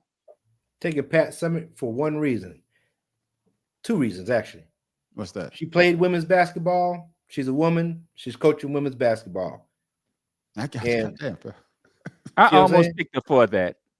No, I'm saying, let's be honest. I understand that. I understand where you're going. Coaching men. You want your daughter being abused by a man or a woman. I mean, I understand where you're going. Yeah. I got you. Okay, anyway, so what I'm saying is, you don't see a woman coaching men's basketball. I got you. Right? So it's coming though. I'm just saying, men, they got the women doing all this. That's fine. But did you play women's basketball? No, I got you. But like I said, that's my take on it. I don't care. But like I said before, I agree with y'all. I'm taking Pat too because I seen her coach Hall Slaw, and I saw she coach a bunch of other great players. I think Tamika Catchings, Shamika Holscott. Yeah. You know what I'm saying? So those girls playing their dudes. So great basketball players, man. Good conversation, my brothers. But now we about to get to the ignorant part of the show because this brother, Matt Professor, you close to Memphis. Go help this brother out, man. The other issue is something that we saw last night where Steph was getting up and back with words, and then also this motion from Ja Morant. You see Buddy Hield on the left also making that motion. It caught the eyes of a lot of people, including Draymond Green, because of Ja's history off the court. The NBA has also released a statement after this happened saying it was They've issued warnings. No further penalties to the Grizzlies' Ja Morant Warriors' Buddy Hield, along with both teams for gestures on Tuesday night. The league has ruled the celebrations were not intended to be violent in nature, but inappropriate and should refrain. That coming from Shams Charania. Coming to you first, Pharaoh King. Do you feel Ja Morant will ever learn his lesson or his behavior will end his NBA career sooner than later? Your thoughts? You know, fake gangsters, getting paid to play NBA money. Play NBA, right? Like you're an NBA player, just play the game. All this gun toting stuff. I mean, don't we have enough black on black crime as it is? Like, what are we doing? Yeah. You understand? So he will end his own career by his actions. Yes. Yeah. Only thing I'm gonna correct you on, Pharaoh, is we have more crime. I'm not gonna say just black on black. No, I'm just more saying crime in general. I'm just making the thing. I got you. We don't want to see that. We don't want to see that amongst each other. Yeah. If you can't trash talk and back it up, you don't need to make gestures. Yeah, I got you. Matt Professor, your thoughts? Yeah, he's gonna get his dumb ass kicked out the league because he did it the next night and then was fined $75,000. Yeah, he's not a smart man. He's talented. Go ahead, Forrest Gump. He's talented, yes, but he's not a fucking smart man at all. You were suspended 2 years for gun violations, and then you have this new gesture of yours. Come on, man. I mean, just dumb. Yeah. I ain't helping his ass at all. Fuck him. I got you. Exactly. And his shoes are trash. Yeah. Shot. Yeah. Your thoughts? And I am so damn disappointed in that dude.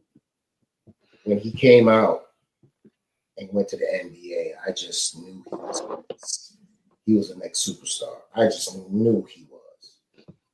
When he did that dumb shit, and I was like, okay, you know what? He made a mistake. He young. Then he did it again, and then keeps doing it. I'm like Kenyon. He's a father. I'm like Kenyon Martin, bro. The reason why Ja Morant acts the way he does is because his daddy. Mm-hmm. Yeah, his dad ain't smart. It's his dad. The fact of the matter is that you got your father at every single game dang near, sitting courtside. You telling me all this time that you've been in the NBA, your father ain't never sat you down and said, boy, let's not go ahead and shit where we eat. This dude is right next door to you. They ain't shitting where he eat. He's shitting on the plate that he eating from. Okay, it's just crazy, man. I don't understand how somebody who was literally labeled as the next face of the NBA will throw that away just for a little bit of clout with a gun. I got you. Oh, Tim Dog, before you answer, I'm gonna go back to something, Matt Professor. I want you to answer this. You say something earlier when you say that these players should take accountability. Facts. We can't put that on John Morant's dad. No, whether John Morant's dad set him down or not, John Morant is not a 18-year-old coming into the league. John Morant has been in the league close to 4 or 5 years now. Don't get me wrong, man. On the I'm just saying. I don't. For me, I don't like that we say that. Let's put it on his dad because I'm not putting it solely. No, listen what I'm saying. Listen what I'm saying. I'm talking to the Mad Professor because he brought it up earlier when he said that Tim Dawes said it should be and that's why I say that shouldn't John Morant learn from his mistakes. Be like, man, I got caught with the gun. They saw me with the gun. I got suspended. Something should click in his mind and say, man, maybe I shouldn't be doing this type of gesture. Instead of, we saying, I blame his dad. That's why my question to you, Matt Professor. Before I come to you, I only bring up his dad and agree with Shada on it is okay, or not Shada, Kenyon Martin, or whoever said it. Oh, it was Shada. Okay, yeah. Is because he's doing this shit to impress his dad, because his dad was kind of a street thug from what people say about him. So he's trying to show his dad, I can be like you too, but you right now you have more going on than your dad ever did. So play basketball, dude. I got you. And Tim Dog, the same question you. The only thing I'm gonna say about his dad from South Carolina, he ain't too many damn streets unless he on the dirt road where I was at. Shit. Must have going hunting. Shit. God damn, I'm just being honest. Shit. Hey, I'm gonna let you know like this right now. Charlamagne the God don't come at you. Don't talk about South Carolina like that. Man, shit, I see Charlamagne the God. Hey, let me get a drop. Motherfucker, his ass run in New York City. So yeah, we'll run quick now. But it comes to the same question. God damn. Tim Dog. God damn. God damn. Tim Dog. Do you think John Morant will ever learn his lesson, or will his behavior be the end of his NBA career sooner better than later? You tripping today, boy. I'm from South Carolina. Shit, I know. Shit. Oh my God, are you stupid? Earlier today, we were talking about should players stay in college longer. Yeah. And I said John Morant only because of maturity. You did. And for this young man to sit there and say he doesn't care anymore. Yeah. That right there shows the lack of respect and the lack of responsibility that he has. Yeah. The lack of respect for the rules, because the NBA basically, tapped him on his hand, gave him some time off, told him, hey, don't do that shit again. And then he goes right back around and does it. Not just do it, but blatantly say, I don't care. Yeah. I mean, who's to say that, his actions aren't the real reason why the coach got fired? Because the coach didn't rein him in or, do something. I'm not saying that is the situation. I'm just saying, what if? And his maturity. I'm sorry. Go ahead. Oh, no, go ahead. No, I mean to cut you off, Tim. No, go ahead. Finish your thought. My bad. And that just goes with maturity. Matt Professor said, let them be responsible. Yeah, but when you have a parent who's an enabler, I'm not saying that it's his dad's fault. I got but you. his dad doesn't seem to care about the repercussions that he's doing. Oh, son, go ahead, do what you're going to do. Because at the game where they beat Golden State, where they had a competition, everything, he chest bumping and high fiving his dad, and that's what he said. I don't care anymore. I don't care what they say, but that right there, to me, is just a lack of not parenting, but a lack of really understanding what you are doing is, hurting yourself. And Tim Dog, I like what you just said, because when you say that his father is an enabler, because I recall what Shaq, when he talks about his dad, and his dad would tell him when his dad told him, "You the one. If you don't make it, your mom ain't got no place to live." You know what I'm saying? Because you're the one that's going to take us to the next level.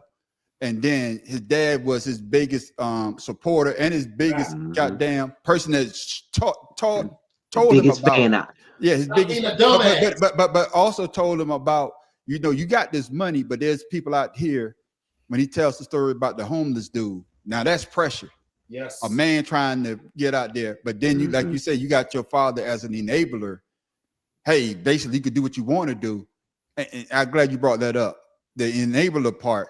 And I think that's what you were trying to talk about, Matt Professor, is the enabling part, and the father's not being the father, saying, man, you messing up the money. We gonna be out in the street. This money may not last forever. So, man, you need to get your act together. It's like he's being his best friend instead of his father. Okay. A fan or something like that. But that's what you're trying to. Yeah, I didn't hear that first, but the way that Tim Dawes said, that's what I was getting. That's what I was getting at. That he tries to show out for his dad, and his dad, rather than correcting the behavior, amens it, and then his dad with his dumb ass jumps in. And remember the argument he got Shannon Sharp. With Shannon Sharp in L.A. Yeah.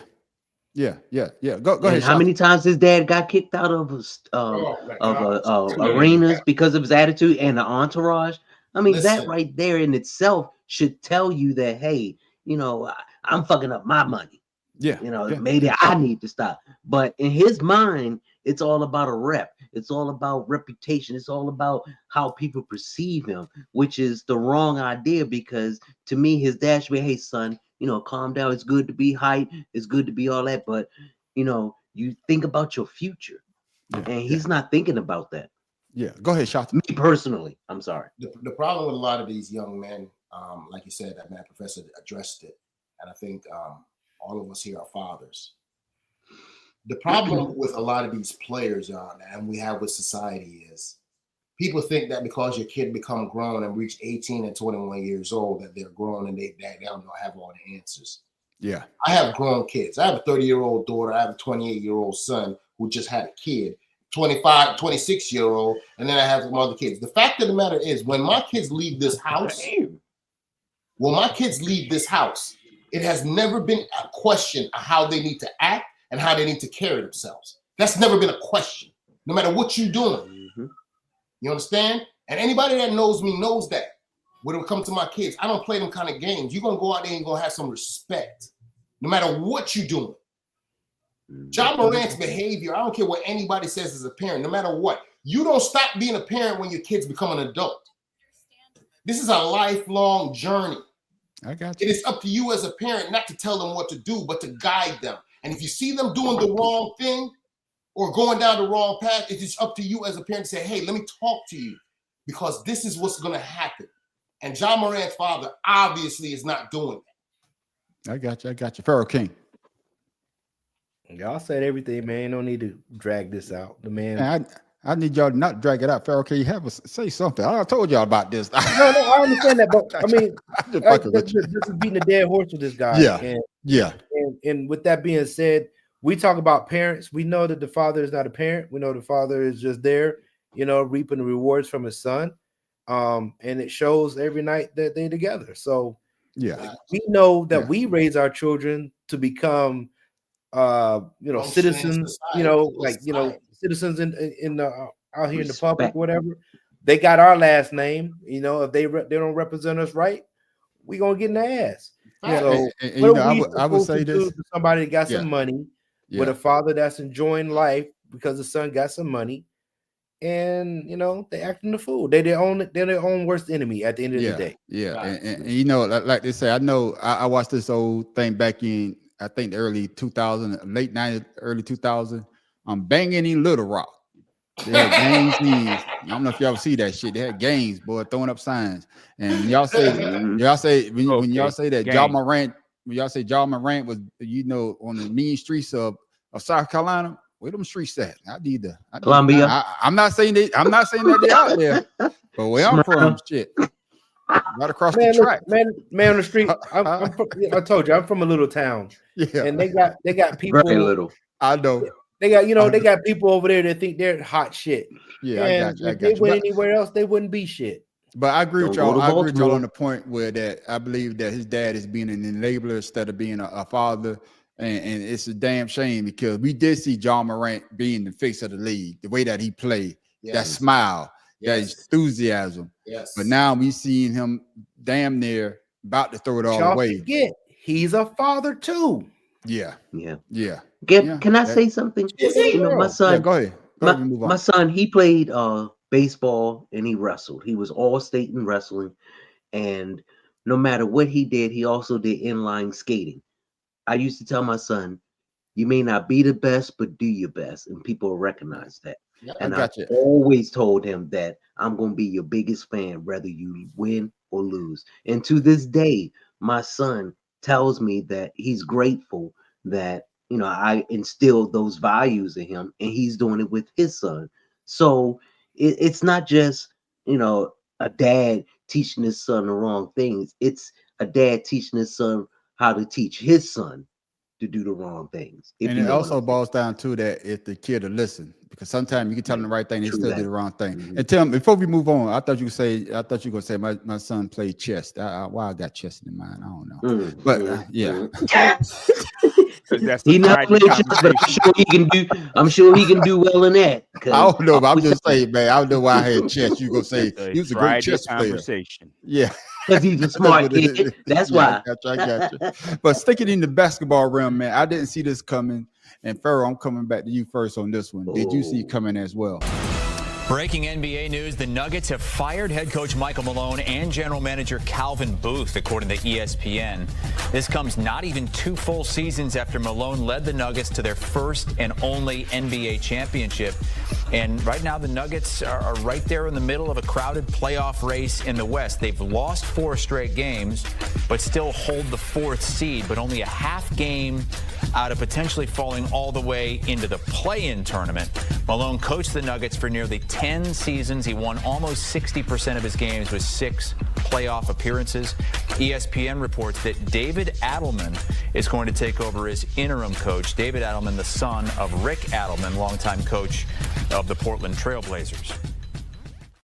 And the reason why I'm coming to you first, Pharaoh, is because he won the championship a couple of years ago. And then the NBA finals, NBA playoffs about to start here in about 2 weeks. They're a freaking joke.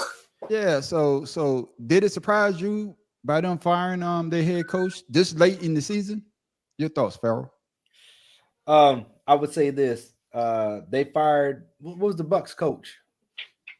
The Bucks coach. They fired, what's his name, in the middle of the season when they're having a winning record, and they brought in Doc Rivers. No, don't get me started on Doc Rivers. But my thing is they're picking and choosing when they fire these guys. I mean, what's the surprise now? The NBA is not a level playing field anymore for these coaches. Everybody's getting the axe here and there. I don't know. What are you supposed to say? You got three games left. Rick Adelman's son, which I didn't even know the man was even coaching. Yeah, is going to take the reins. Like, are you going to get a better team that you got rid of the dude? Yeah. So I mean, that's on them. And coming to you, Matt Professor, insane question. Were you shocked to learn that Denver Nuggets parted ways with their head coach and their general manager? We just don't want the head coach. You got to get the general manager ass out of here too. I think the general manager part of the firing is more shocking than the coach. I mean, hell, last week Memphis fired their head coach. Yeah, about a week before playoffs begin. So I mean, it surprised me, but I think the GM part of it getting fired is the shocker to me, because what the hell are y'all doing? Well, I mean, the two of them getting into a fist fight or something. I mean, that's I can see both of your top guys in the team getting fired at the same time. Yeah, because you usually don't see that. Usually it's the head coach or the general manager or the GM, right? Yeah, it's not both. So Tim Dog, next to you, were you surprised? Yeah, I was surprised. I'm sure everybody else is, except for those who are in the inner circle. Something's going on and we don't know about. Eventually, it will too come out. But like Matt Professor said, I mean, this to me sounds personal. When you fire the coach and general manager before the season ends. Yeah, I mean, at the end of the season, I can see it. And you are a championship contending team. Yeah. So what the hell's really going on? Yeah. And Shata, I'm gonna ask you the same question, and you brought this up in one of the text messages that you sent, because they say that Mike Malone is one of the throwback coaches, and a lot of his players were complaining, I guess, the way that he coaches and the style. So I think that's the difference between the old school type players saying, yeah, they could deal with that type. Then you got these new type of players. Hey, you're not gonna be yelling at me because I am making money now. Were you surprised that they fired him? And does this have to do with the Joker and what's the other guy they have? The star player Murray having issues with the style of coaching that he does. No, I would have to say I agree with you on that one, man. On the street. It's these young cats coming to the league now. they're not about that work. You know what I'm saying? They're about that. They want to get that easy basket. They want to get, as soon as somebody breathe on them, foul, go to the free throw line. You know what I'm saying? They want to have everything easy. Nobody wants to work. Nobody wants to go ahead and get banged with the bodies and go out here and prove that you are the best. Everybody wants it to be given to them. Look, man, Denver Nuggets have been like dominating the league for the last couple of years. Everybody know that. The Joker, yes. It's unstoppable. You know what I'm saying?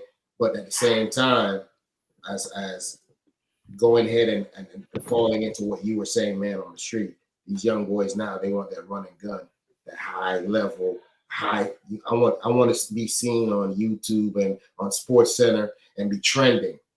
You know what I'm saying? That's what they want. There's not a love for the purity of the game in and of itself anymore as a league. You might have players that still feel that way, but as a whole, the league is lazy. It's a lazy league that people want to get paid a whole lot of money for doing a lot less work with load management and all. Nick, you're already getting paid millions and millions of dollars. All you got to do is play basketball. How hard is that? Yeah. Come on, man. And I agree. That's one of the reasons I think he got fired, because these young guys don't want to work. And I agree with you on that. He got fired, but they fired the GM. That's the part, Matt Professor. I agree with you on part, because usually you don't fire both. So there has to be some internal fighting or something going on for them to fight. But with the playoffs right around the corner. Yeah, right around the corner. Now, before we move on, I want to ask this question, Matt Professor. If you had a choice, and I know what everybody's going to say, you got a choice to take Joker. I think Joker, what? If he wins this, it'd be his 4th MVP. Yep. Right. Yeah. And he's going to win it. Or Shaq, prime Shaq. I'm talking about 2000 Shaq. Who you taking? Shaq. Yeah. Who you taking? Only reason Shaq gives me pause is late in the game with Hacker Shaq. He never got better at free throws, and it cost his teams wins. But I don't like my center taking no goddamn 3-point shots. I'll go with Shaq. Well, you know what? Let me ask you this, man on the street. What rules? Shaq rules when he played. Shaq rules. Shaq rules. Oh, well, Shaq then shit. Shaq rules. Hell no. Yeah. We not playing. Okay, that's why I'm at. That's why I need to make sure. Rules. Yeah. We played prime Shaq. We played by Shaq rules. If it's 90s basketball, Shaq all day, every day, all year. I got you, Pharaoh King. Man, Shaquille O'Neal, man. Don't talk about this damn. Out of here. Tim Dog, who you taking, Tim Dog? All right. Now, which Shaq is it? Is it Lakers Shaq or Phoenix Shaq? No, that's 2000. That's Lakers Shaq. Oh, come on now. I'm just that was a rhetorical question. Man, I'll take Miami Heat Shaq. We'll take the B's. I'll take Miami Heat Shaq. That one too. There you go. Of course, Shaq. But in late game situations, like Matt Professor said, when the Hacker Shaq came in, that's the only Achilles heel. But other than that, you got to go with the Diesel. I'm not going with a 2-inch vertical Joker. I'm not doing that. How your center don't? Hey, he over 2-inch, but he sure do have a 30-footer. Yeah. I was wondering that. Shota, who you got, Shota? Bro, I wasn't ready for that because I've been saying this for a while. I'm like, how is this man? What you do, man? He can jump 2 inches. Who you got, Shota? He sure do got a 30-footer. Hey, man, look, Shaq, man, come on, don't be crazy. I got you. Oh yeah, hell but yeah. we're running late on time, so we're going to table our discussion the next week. So, but I'm taking prime Shaq as well, because I believe Shaq is the most dominant big man I ever seen. And one thing Shaq always say, he said he'd make it when it counts. But I'm not putting my house up on. I'm not putting my life savings on the line for Shaq to make it. So at all. Yeah. What'd you say, Matt Professor? You're not putting your pen on it? Not at all. You know I love my pen. He's not putting his pen on it, but Matt Professor, tell him why you mad.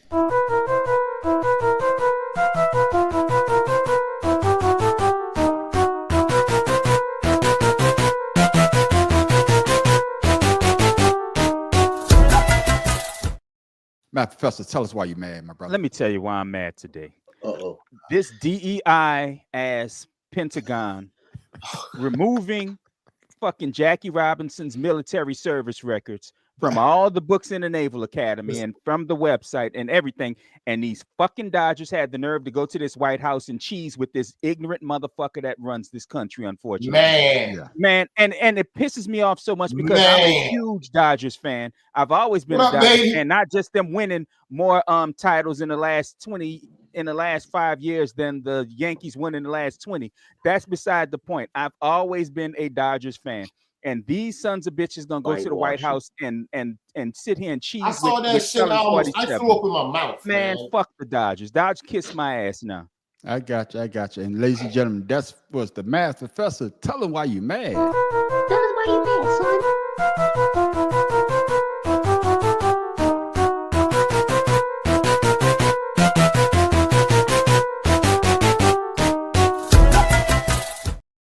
Yeah, yes, I have to agree. That's a slap in the fucking face, man. For real. Right. It's a slap in the fucking face. But fellas, just in case, did you miss this? Miles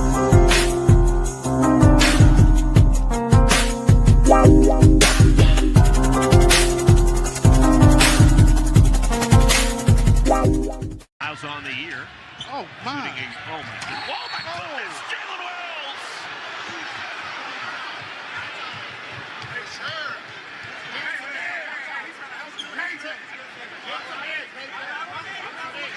Oh boy.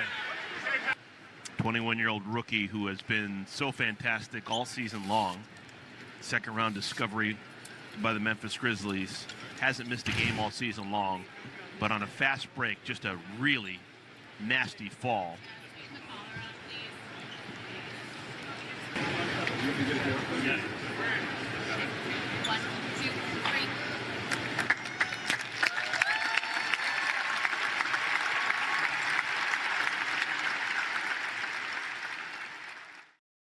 Yeah, that happened the other night, man. I don't think the guy was trying to hurt him, man, but that's just one of those plays when you go up like that and you see something like that. Tim Dog, your thoughts?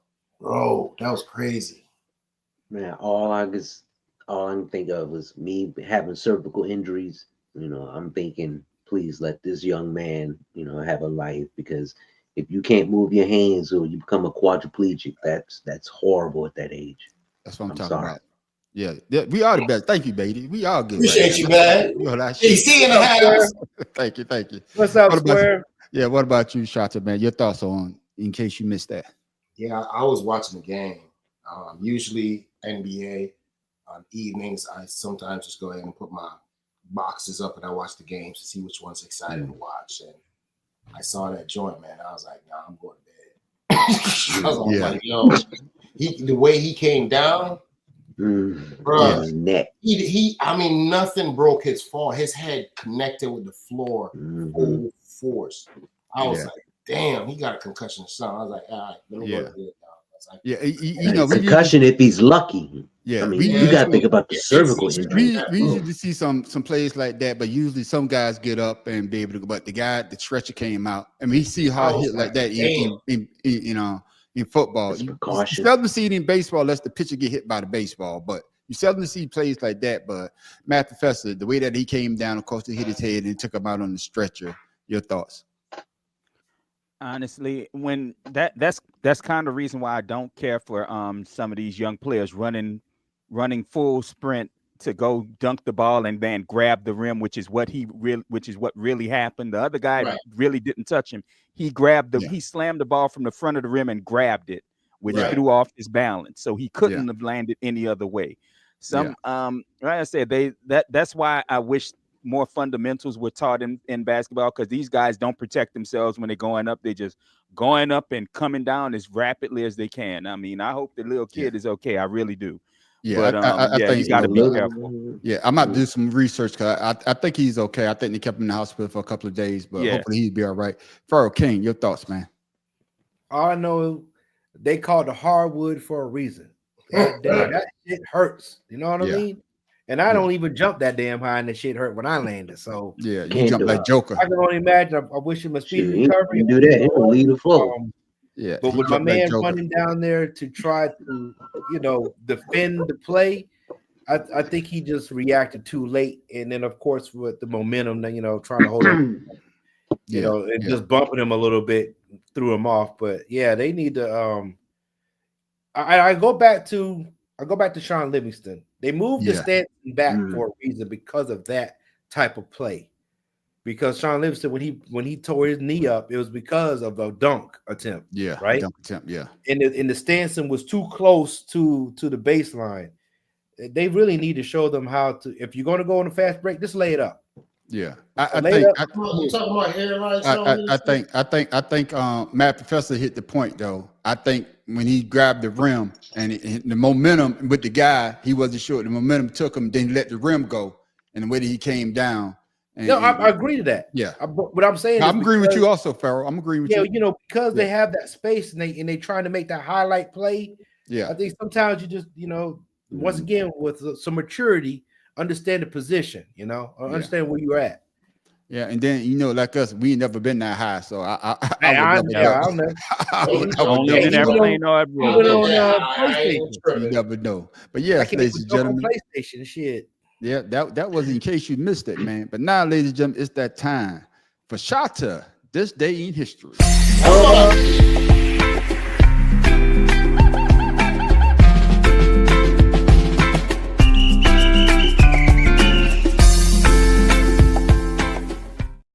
Yeah, Shata got two guys he wants to talk about. Yeah.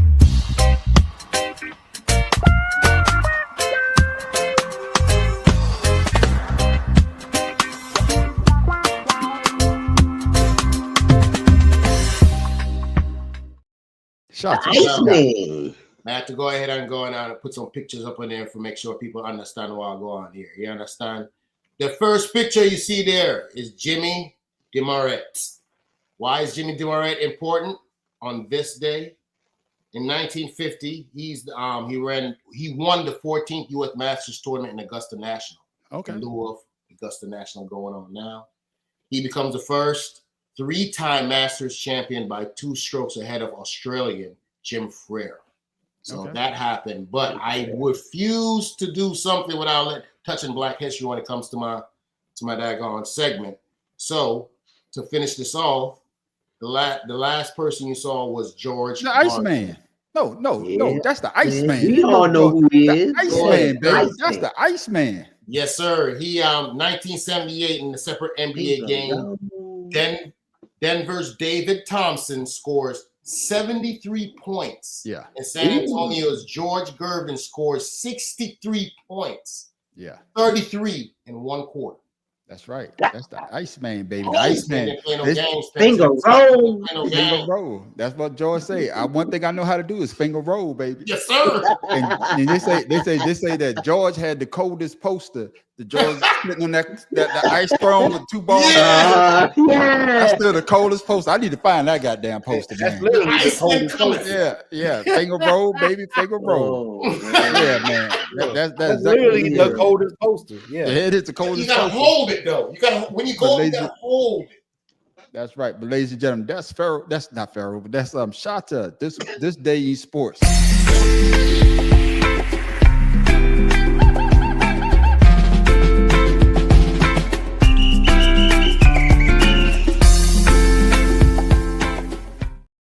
Yes, ladies and gentlemen, I've been heard for our biggest fan. I'm talking about this is her part of the show. Yes, I'm talking about Miss Joy. Miss Joy, where you at? Oh, Miss Joy, usually you click on right about now because you tune in for the weird sport of the week. We're running too long for. Running too long for. Yeah, I got you. But fellas, man, you already. You already know. I'm not gonna run it down because let Matt say we running long. This is this week weird sport of the goddamn week.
Man, Professor, I read your lips. What do you think about this week? Weird sport of the week, man. Only winner gonna be my fucking shoe. Only winner, my shoe. Whack, whack, whack, whack, whack. That's really I'm gonna take my fucking shoe off and get tennis elbow swinging so goddamn hard. Pharaoh King, what you think about this week? Weird sport of the week.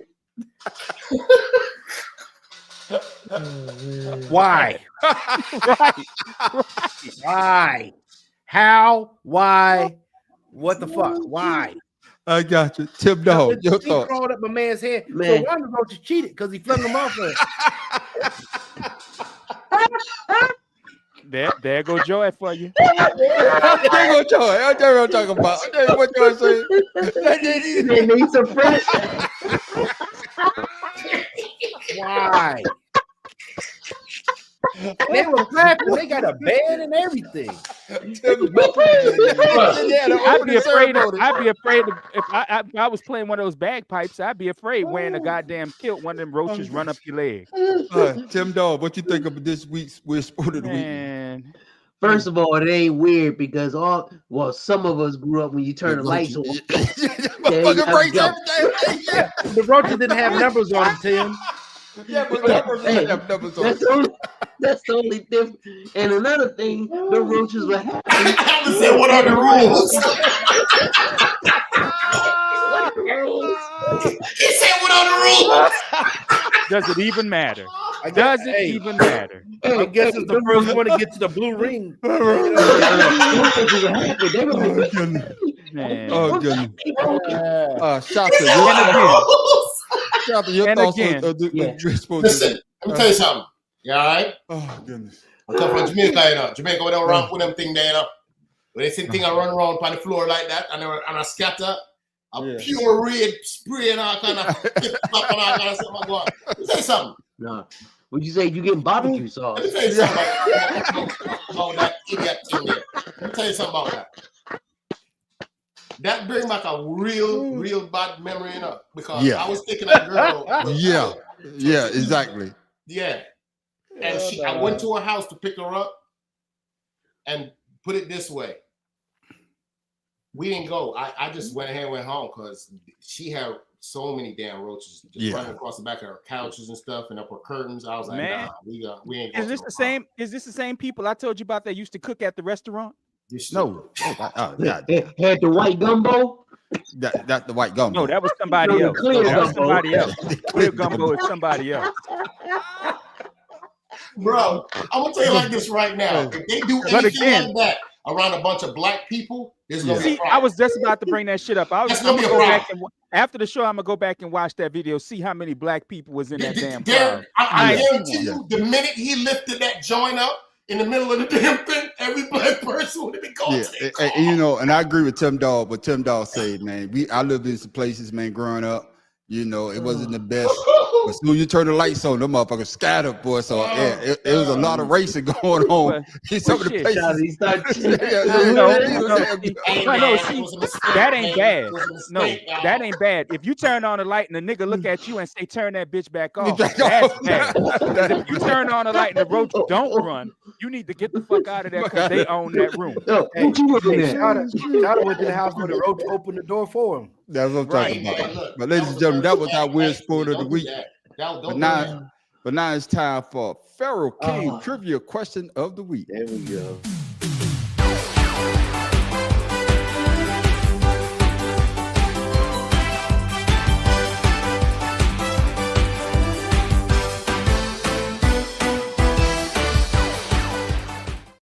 Pharaoh King, what's your trivia question of the week? Hey, we're in the NBA, this NBA season, so this is an NBA question.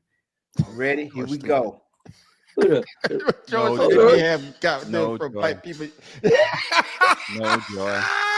There it is right there. There's that. Which pair of siblings combined for the most points in their NBA career? Oh, that's easy.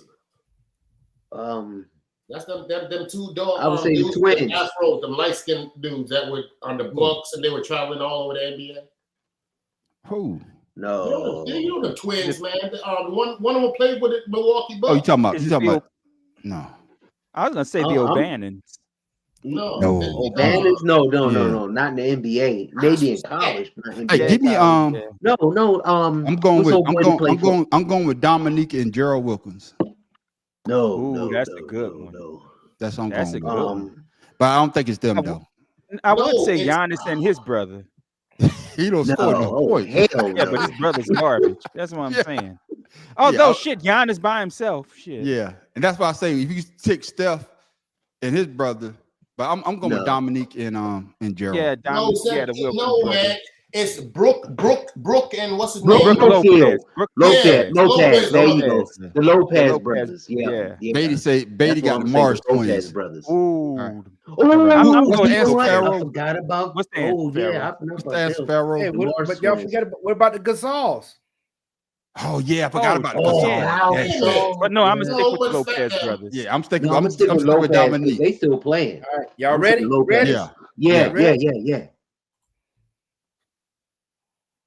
The Wilkins. Oh my goodness! God damn it! The man on the street is either got. Boy, I got 3.5 wins. Got me the damn lead.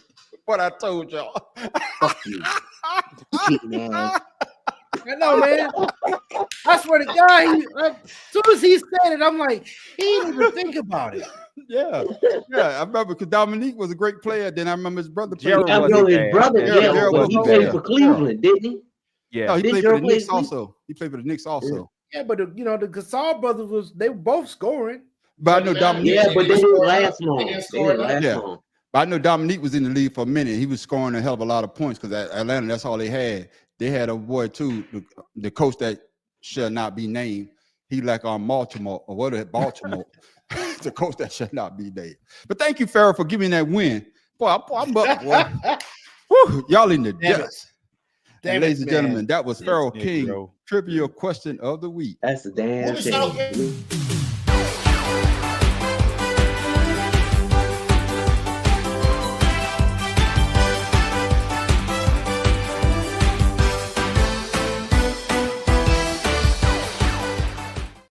Yes, ladies and gentlemen, we like to give you something funny, something to think about, or better yet, where the fuck Tim Dog get that from?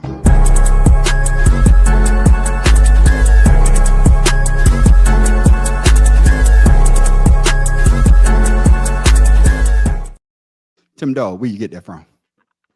Well, first of all, I just want to say y'all need to thank windshields for being invented on cars because without windshields, y'all motherfuckers would have bugs, rocks, trees, and everything following up on you. But it wasn't until 1915 that the windshield was invented. And not just the windshield, but windshield wipers as well. Because back in the day, sometimes the windshield was more dangerous than not having one. Because they weren't sturdy. They didn't really block shit. Excuse me. You going to tell this story or am I? I was one here. All right, then. Let me finish.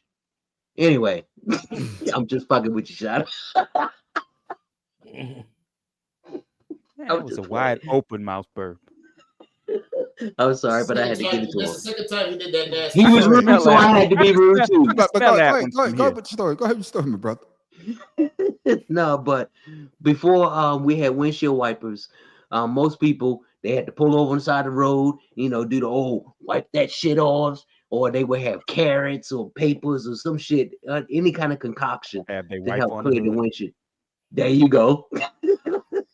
But hell, have no kids out there. Get your ass out there. You get the free ride.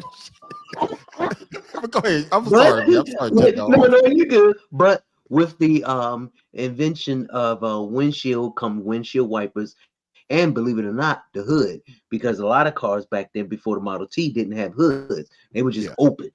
So you just have to thank your lucky stars that you have a car today, even though the tariffs won't wish you didn't have one. Or wish you didn't want to buy but most people, most people don't give a damn about no windshield because shit, as long as that car rides. I see motherfuckers, we saw motherfuckers ran on the goddamn brake pad, so fuck that windshield. But thank you for that. You ever see somebody with the car with just one windshield going? Windshield wiper? Thank you. But thank you for that, Tim Dog. For where the fuck Tim Dog get that from?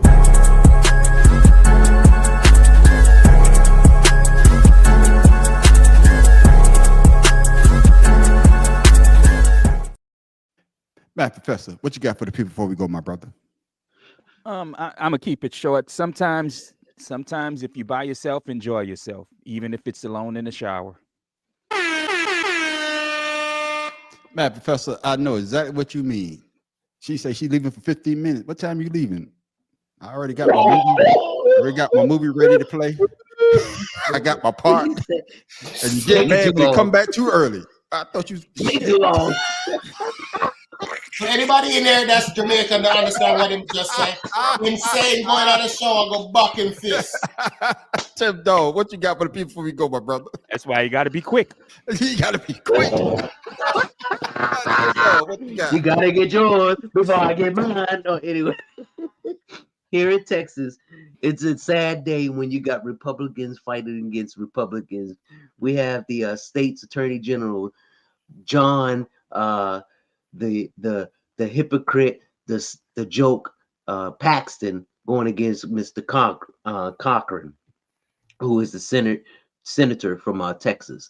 Now, these both guys are Republicans, and both guys that Donald Trump, Felon 47, supported. Now, the question is, which one is he going to support? John Paxton is a criminal once investigated by the FBI for wrongdoings. Ain't nothing new here in Texas. And then you got the white John Cochran, who's saying that John Paxton need to pay his Uber bill for all the mistresses that he has. So it's going to be a war here in Texas for the Republican Senate come next year. I got you. That should be nobody care about that. Yeah.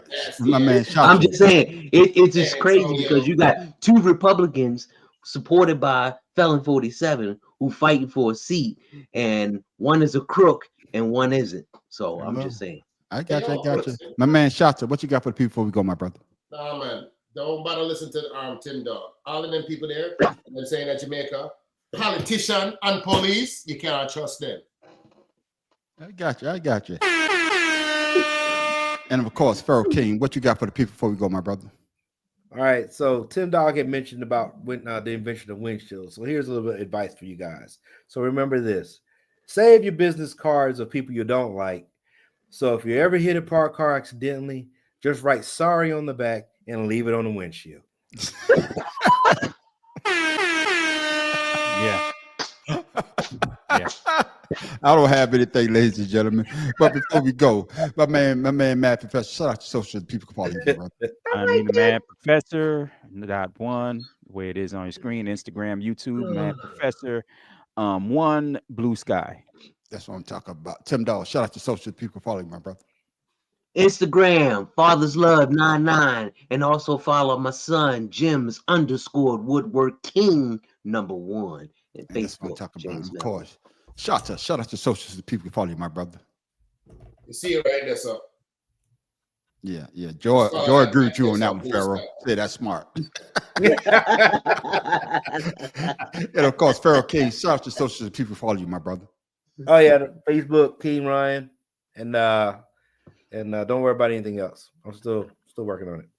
And of course, you can follow me, the Man on the Street, at the Man on the Street Show. You see it at the bottom of the screen on YouTube. Also, follow us at the Better Than Sex Sports Podcast that goes down every Wednesday night at 7 o'clock. We also got another podcast called Two Cigars in a Blunt, which goes down at 8 o'clock. But you want to stick around for the after show called Ashed Out on Friday. My bad.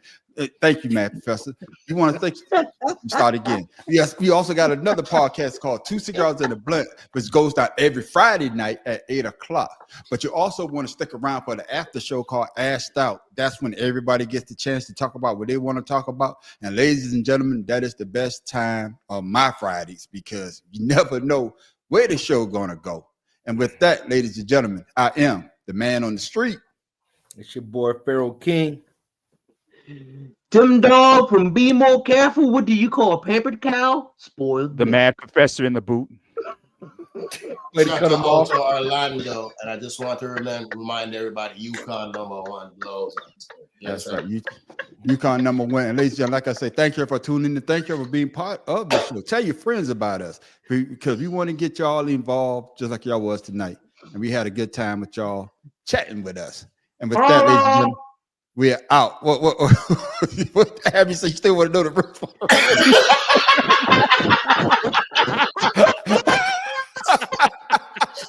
I think we all want to know the rules. Nobody care about none of that. Go Gators on here. We wear Gator shoes around here, pimp. We find rules. Don't fall on your back. Ladies, delusional. All right, man. We're out. Peace.